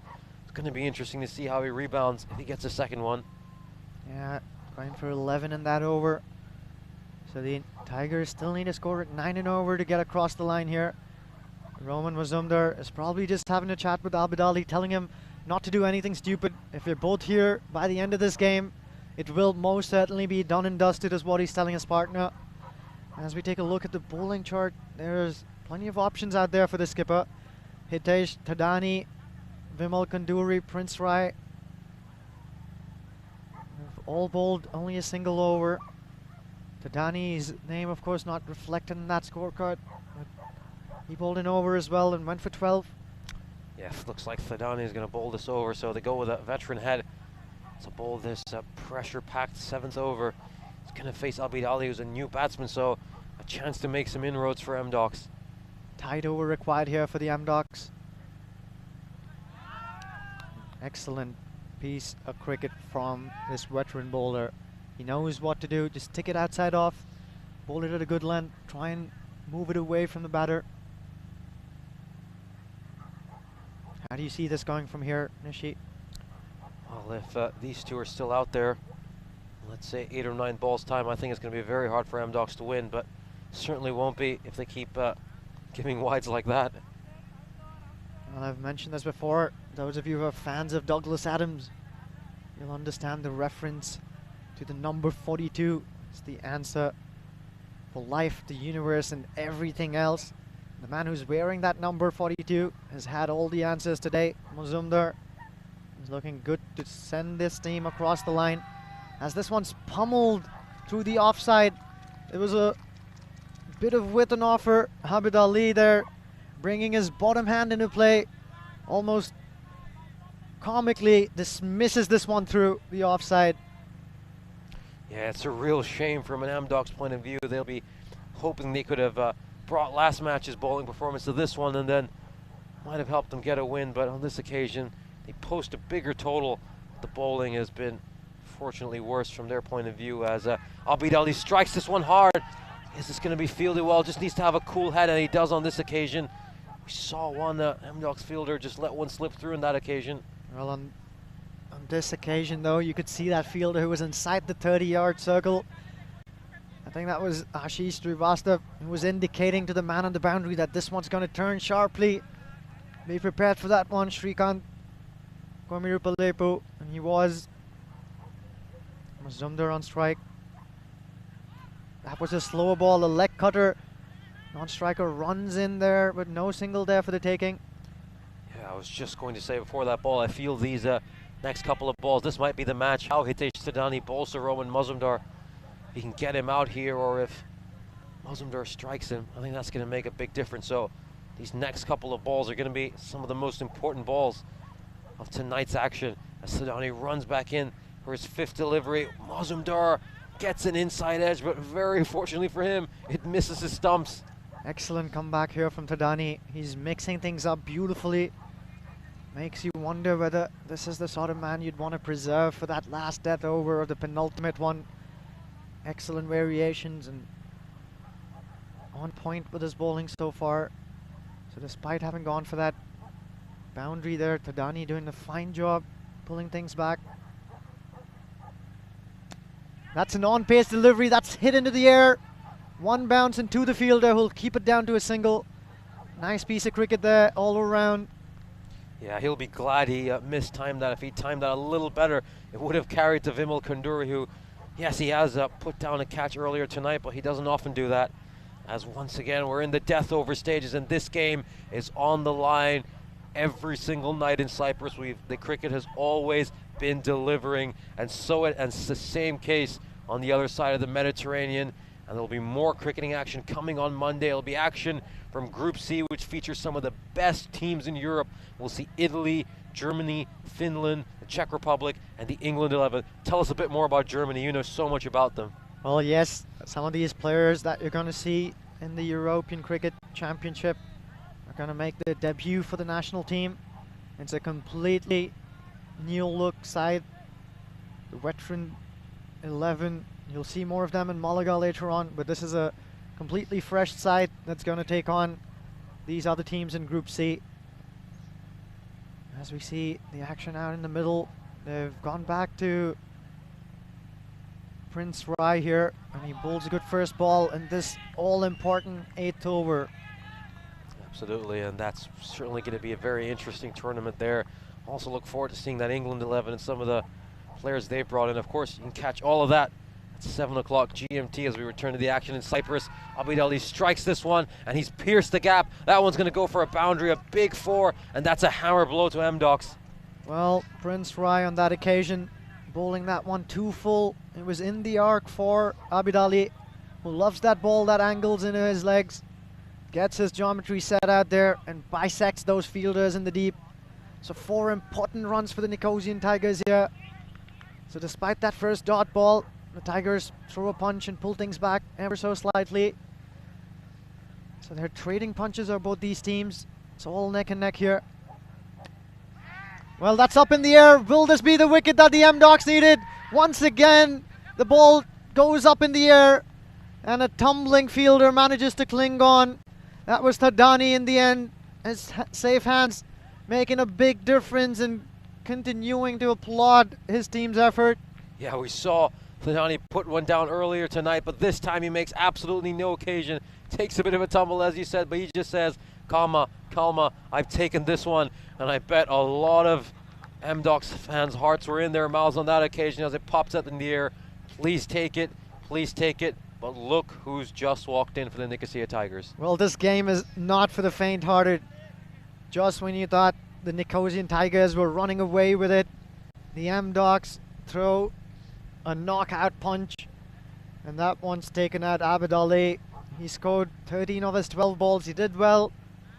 But the man who's walking in, as you said, Nishi, is that danger man, the hero from last game, who went 2, 4, and 6 in the last 3 balls of that last game to see his side through. He's facing Prince Rai, who's going to feel a little confident here after that wicket under his belt. That was a big wicket for Prince Rai and thoroughly deserved it. He has a good night so far, but on that occasion, he gets it badly wrong, and Shakawat Hussain picks up from right where he left off with that 20 of 90 we're just talking about. Well, so that makes it 2, 4, 6, 4 for Shakawat Hussain. Those were the last 4 balls he's faced out there in the middle. 3 of them coming, of course, at the end of that last game. And he dispatches his very first ball to the boundary here. So this one's turning into an expensive over here. 4 balls have been bowled. Prince Rai has gone for 8. 24 runs will require to 15 before that ball was bowled. Now that's come down to 20. I think that's the right angle he should bowl from. Absolutely the right angle, and that will be signaled for leg bias. And this next ball is going to be a really big one. It's to Roman Mazumdar. If he can get a wicket here, this will really turn the game on its head. Let's see how Mazumdar plays this one. Is he going to target Prince Rai, who's gone for a few runs, or is he just going to play this ball calmly? Looks to strike big, but this is going to be wide. So Prince Rai, well, after having a good first match, a very economical first match, hasn't been able to replicate it in this one. No, he hasn't. He's going for a few here. The M-Docs can still take heart in the fact that, oh, well, is this the catch that they're looking for? Yes, it is! That man Mazumdar is gone, and the man who takes this catch is the one who failed, the one who bore most of the brunt of all those big hits in that last game. Arjun Pasoria has managed to cling on. Unbelievable twists and turns continue to come our way.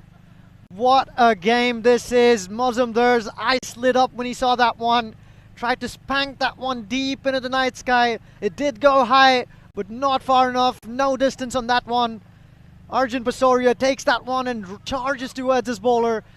The game is still on. Arjun Pasoria holds his nerve and holds on to the catch. You can bet all sorts of thoughts were going through his head. He saw a flash of that final over just racing through his mind, but through all that chaos, he manages to hold on to it. And this is big. We were talking about how if Abid Ali and Roman Mazumdar were still there in a few balls' time, this game would be over, and both of them are gone, and M-Docs are right back in it. Well, they're right back in it, and what makes matters worse for the Tigers is the fact that the 2 best bowlers for the M-Docs still have an over to go. They're staring up at Vimal Kanduri, who's been difficult to get away, and the man who'll bowl the last over is the one who has had the most economical evening for the M-Docs. Saurabh Pangal only went for 5 runs in his last over. It's Kanduri to Hussain. This one's launched straight back. Yet another twist, yet another pendulum swing, yet another U-turn. Well, Shakawat Hussain, his evening keeps getting better. This one's been launched straight back down for a boundary. That's a poor delivery, drags it short, and Shakawat Hussain will always strike those in the form he's in. 18 runs of 12 balls was never going to be too much for a man like him, and now that equation has come down to just 14 of 11. Vimal Kanduri, well, you feel like they'll need to get another wicket. M-Docs, this one struck hard. There's going to be no problem with this one. That's a huge 6, and he might just want to chase this down in this over. Well, what a man Shakawat Hussain is turning out to be today. This is his evening and he is going to shine. This is a star who's here to make a name for himself, and he's not half done. Shakawat Hussain charges on a 14 of the 4 balls he's faced, and he continues to do it. Was there some bat in that one? There's a loud appeal there. The umpire remains unmoved. Well, this is let's see what the outcome's going to be here. Well, the umpire did give Shakawat Hussain out. He raised his finger, but Hussain just refused to walk. That's I think one thing we're all going to have a little bit of concern about is the sportsmanship of these Nicosia Tigers. We've seen some Munkats, and on this occasion, a bit reluctant to accept the umpire's decision. Well, I wonder if he feels like he got robbed there. It was close to call on the replay on that occasion. We don't have the benefit of the stump mic. Well, he may have gotten an edge there. It's hard to say. The keeper went up immediately, asked at the bowler.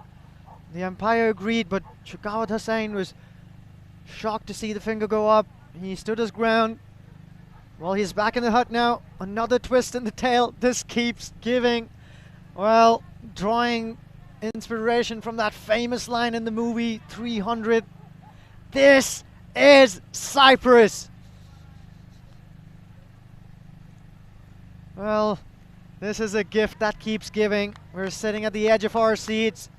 Our hearts are racing, as we bet all of our viewers are. Oh, well, looks like they've returned the favor of the Mudcat, and he's gone. It's a dangerous Anwar Hussain. This is unbelievable. Everyone is off their seats. We said this would be coming. Would M-Docs respond with it? And we're seeing claps all around. Everyone feels like justice has been done. Justice has been served. And is this game on? Well, karma is a snake that can come back to bite you when you least expect it. Unbelievable cricket. These scenes are what makes our evening so exciting. On this occasion, though, what he did right over here, Vimal Kanduri, was he even went the full Monty. He actually did it right.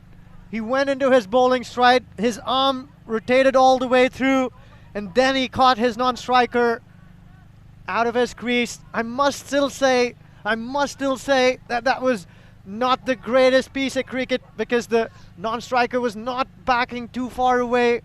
It's not the most ideal thing to do on a cricket field, but being on the back, being on the short end of the stick twice in 2 games, these M-Docs will feel like they've been vindicated through that one. What a twist in the tail, Nishi. You're clearly not a fan of Hammurabi and Eye for an Eye. Go for it. We're all loving this, aren't we? Nice to see a Muncut come right back to them. And now, well, it's going to have to be the Nicosia Tigers bowlers. We're going to have to pull this out, although it's not too difficult a task for them. They just need 8 runs of 9 deliveries. Well, 8 of 9, it's the kind of finish that makes us hope we can keep getting nights like these as we go old. Well, that one's just inside the tram line. Keanu Nolan here saying that was a great man cut, so sharp. It was really sharp and it was spot on, wasn't it? A little bit of confusion here as they try to get a grip of the proceedings. Incredible scenes. Vimal Kanduri, what an over his bowl here. Well, that one's once again, oh, so tantalizingly close to that tram line. Some would say that was just about inside as it passed the batter. The umpire, Richard, I beg your pardon, giving that a wide. This was clearly inside the tram line, so an excellent piece of bowling here from Vimal Kanduri. Well, we've seen Tom Alaminul deliver with the ball in hand, and now he's going to have to step up with bat. He's always been at the center of action tonight, and well, he's going to be involved in another big moment as we come down to the last ball of the penultimate over. What drama is still left? It's a run a ball from here, but it's going to have to be 2 men. We haven't seen much with the bat in hand to deliver it for the Tigers. 7 needed of 7. Kanduri runs in. Aminul on strike. Well, he bludgeons this one. Is that taken? Can you believe it? Where were all these men all this while in the evening? Well, the jaunties in them are being channeled. That was an incredible grab. That was smashed straight back at him. It was going at the rate of knots. He put his hands in the way and hand him a round of applause, gentlemen. That was whacked. It went straight into his mitts. That's the man who pulls out a blinder, Akash Verma. Oh my God, this is a night that is not going to go out without a fight. Every single one of these games are incredible. And just think about the spirit of this MDOC side. They just never, ever, ever give up. Giving up, surrendering is just not in their dictionary. Every single match, they find a way to drag it. And well, if they can pull it out from here, this would just be sensational stuff. This is the underdog story of the summer. MDOCs have just been sensational now. Saurabh Pungal, who bowled a 5-run over to start off his night. Beg your pardon. 5-run over, now has to bowl and defend 7 runs on the last over. What are we going to see? Well, 7 runs needed, 6 balls left. Nicosian Tigers have 3 wickets in the hut. It's going to be that young man, Kazi Saiful, with the bat in hand. Can he do it? They already snatched victory from the jaws of defeat once in this evening. The Tigers, this one shot and at him. Well, looking at the way he got behind the line of that one and tried to defend that one, I think this is going to be an uphill task from here for the Tigers. They're giving that young man a reassuring pat on his helmet, but believe me, they're probably taking confidence from how he played that ball as well. They certainly are, and if you see these 4 men, we've just never seen them bat. They've never been in this kind of a situation. Now they've been dragged into a tough game. That's a fantastic shot. Is it going to go for a boundary? He's got to hold his nerve. It's a good bit of fielding by Salman, but they'll get a couple of runs, and that will serve the Nicosia Tigers well. And as the plot thickens, I just picked up on something, Nishi. Oh, well, I thought I picked up on the fact that Aminul was at the non-striker's end, but of course he's been dismissed. I just figured it would have been poetic justice if Aminul was at the non-striker's end. That would have left out an opportunity for another Mankad. But well, that's not to be. Aminul's back in the hut. He's gone for a duck of 3 balls. The man who's at the non-striker's end, of course, is Shahjat Badan. Well, this excitement is getting to us, as it probably is to every one of you around the globe. All of this non-stop, maddening cricket action is being brought straight to your houses and homes thanks to Fancode European Cricket. This is T20 cricket at its best. I beg your pardon, it's T10. Well, it's so maddening and dazzling. We're fumbling here in the combox. It's day 9 of what promises to be one heck of a tournament. There are 22 nights, 22 evenings of double headers that are just living up to their expectations. This is Limassol, and Cyprus cricket is living up to that tale. We just haven't had a game that hasn't gone to the final over, that hasn't had drama, we almost need a break. We just want to blow out at some point to calm down. This has just been amazing as the young man, Kazi Saiful, just has to put his pads on because his pads flew out. Just shows you how inexperienced he is. Well, every evening since I've gotten here to Cyprus, Nishi, both you and I have gotten back in the taxi on our way back to our hotel. We haven't been able to muster a word because we've been completely sapped of energy by the end of these 2 games every single evening. Every doubleheader just living up to their expectations, to our expectations of being nail-biting finishes. Well, these thrillers just keep coming our way. They keep delivering once more. Let's see what's going to happen. Well, is that another Mankad? He's trying to do it. Well, this is the evening of Mankads. I was saying it was ridiculous that that international game with Cameroon against Uganda resulted in 4 Mankads in the same evenings. We've had 3 this evening. That was nearly the 4th one. This is unbelievable. Even Vinu Mankad himself would never have said his own name so many times in an evening. Just got to get behind it, and he holds his nerve well at 3rd man, and that's just a single. Now Pritesh Deo, they're going to run for a second, and RMDOC's getting a bit too carried away with Mankads. They've got to remember that they still need to field well. Well, they do need to learn how to handle this pressure, or they're going to come and keep picking up the short end of straws. Well, they just appear to be a team that has no idea how to deal with the prospect of victory. Once again, they're just handing these advantages back to the opposition. Slowly but surely, these things are going neck and neck. The difference between the bat and ball only a second ago was 1, and now it's 0. It's anybody's game from here. 3 runs needed, 3 balls left. 3 wickets in tanks. Well, it's going to be interesting to see what they do over here. I think going for the slower ball would probably be the smart thing. Go off pace. Don't give them something to hit at. And we're seeing just so much discussion between every single ball.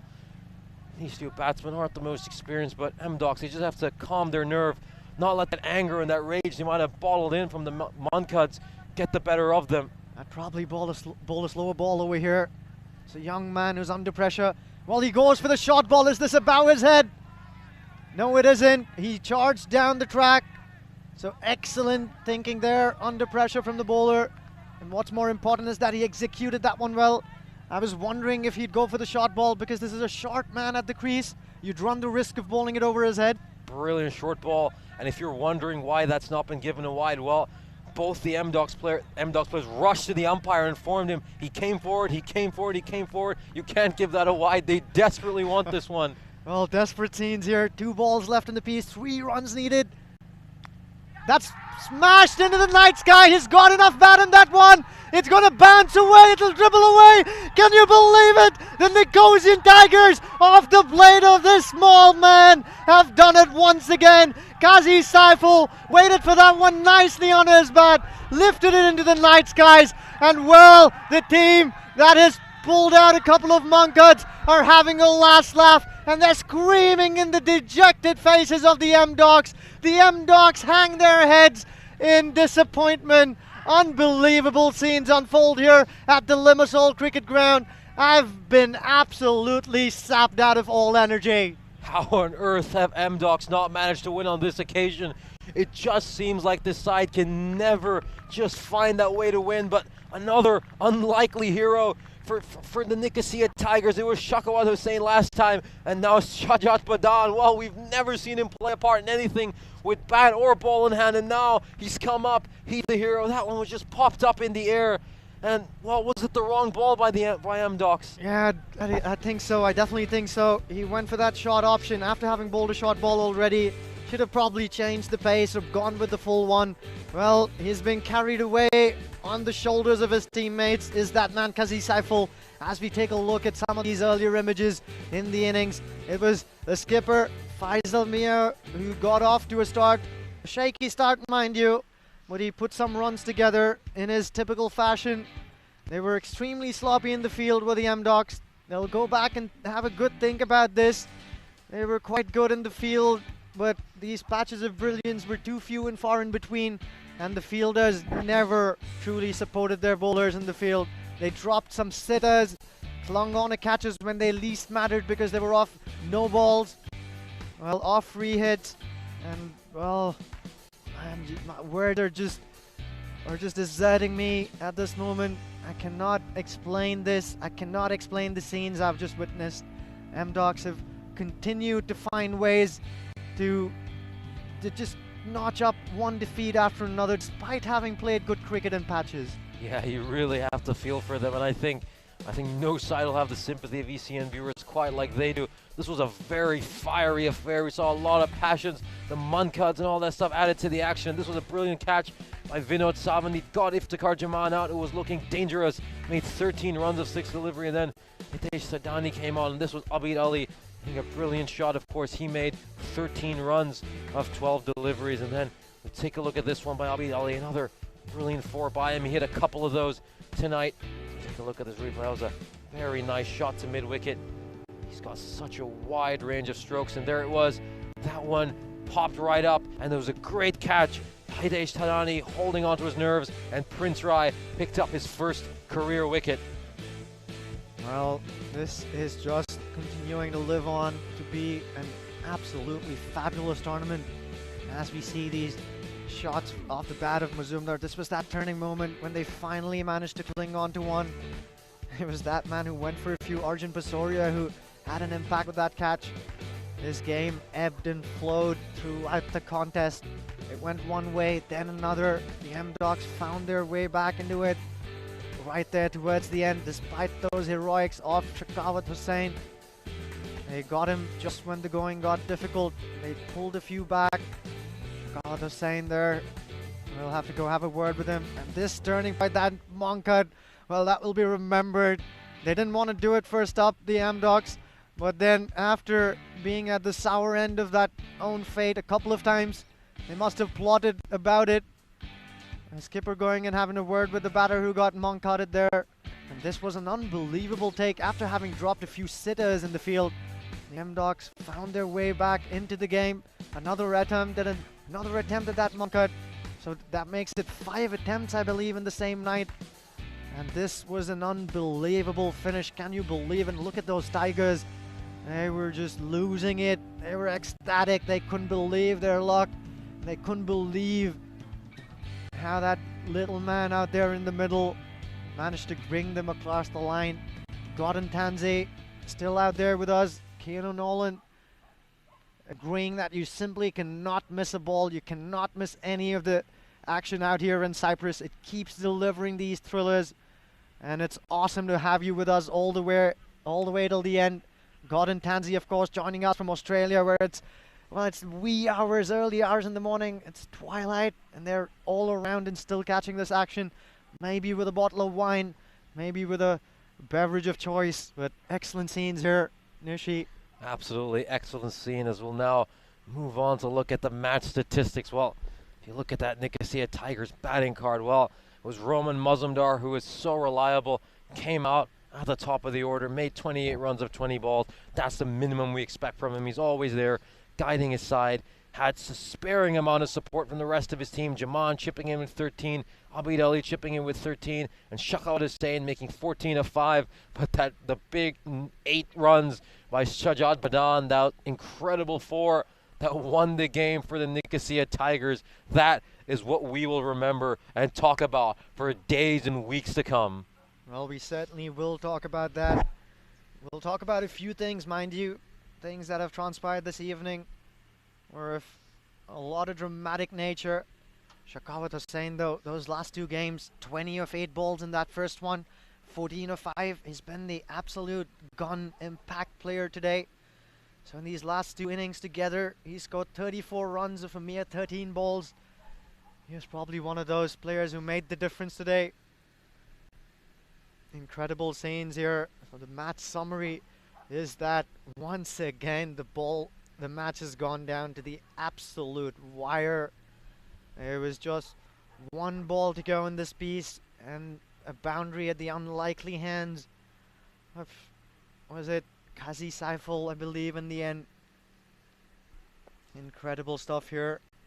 Of course, we'd just like to remind you that our scorers are verifying these scores, and as soon as that is done, all these scores will be available on ecn.cricket and will also be available on your screen. And as we do that, Nishi, I wonder whether a conversation needs to be had about the spirit of the game, about whether or not there have to be more handshakes. Mind you, this is a COVID-friendly environment, and things have thankfully been better off here, so handshakes are allowed again. We aren't doing anything that's against the book. But, well, my point here is that maybe there was a Monka too many on display this evening, especially when it's not all that warranted. That's a discussion that will go into the wee hours of this evening. But, well, the Nicosia Tigers have pulled off a couple of unlikely victories when they were really up against the wall. They go on to 6 wins now. After having lost a couple midway through, they're looking like a gun outfit rather. That's just going to go on from one strength to another. 12 points for them. They're right on top of that table. And the Amdocs CC, on the other hand, after having played 4 games, after having nearly won at least 3 games, have 0 points to show for it. Yeah, this is very tough stuff, of course. Sports is extremely cruel. It's not a fairy tale where the perceived good guy wins at the end. I bet there are several of our fans rooting for M-Docs at the end, hoping to get some sweet justice. But unfortunately, that's not how things work. Well, what a night of cricket it's been in Cyprus. What a fantastic 8 nights of cricket we've had over here, and the action will keep coming over the next fortnight. It's been an absolute pleasure to commentate all these games alongside my partner Ujwal. We hope you enjoyed all this action, and we look forward to seeing you tomorrow night as the Sri Lankan Lions will take on the Cyprus. Oh, beg your pardon, Ujwal? Yes, the Sri Lankan Lions are going to be back in action tomorrow. And what's interesting to watch is how this battle at the top of the table will play out, because the Mufflons are right on the heels of these Tigers. They've played 6 games. The Tigers, after tonight's couple, have finished with 8 under their belt. So by the end of tomorrow night, Nishi will know for sure about which one of these two sides are going to go in as being favorites to lift this trophy towards the fag end of this tournament. So a lot at stake. The Sri Lankan Lions, of course, have already registered a couple of really good victories, and they'll be looking to come back strongly. So a lot to play for all teams involved in this tournament. And this is going to be a hell of an evening once again. We'll be here back again tomorrow with just as much enthusiasm, with just as much hope that these games will go down to the last ball again. They certainly have lived up to all of our expectations. Thank you for joining us. It's been a pleasure calling alongside you, Nishi, and I can't wait to do this again tomorrow evening. That's it for us. That's it from us today. Good evening. Good night.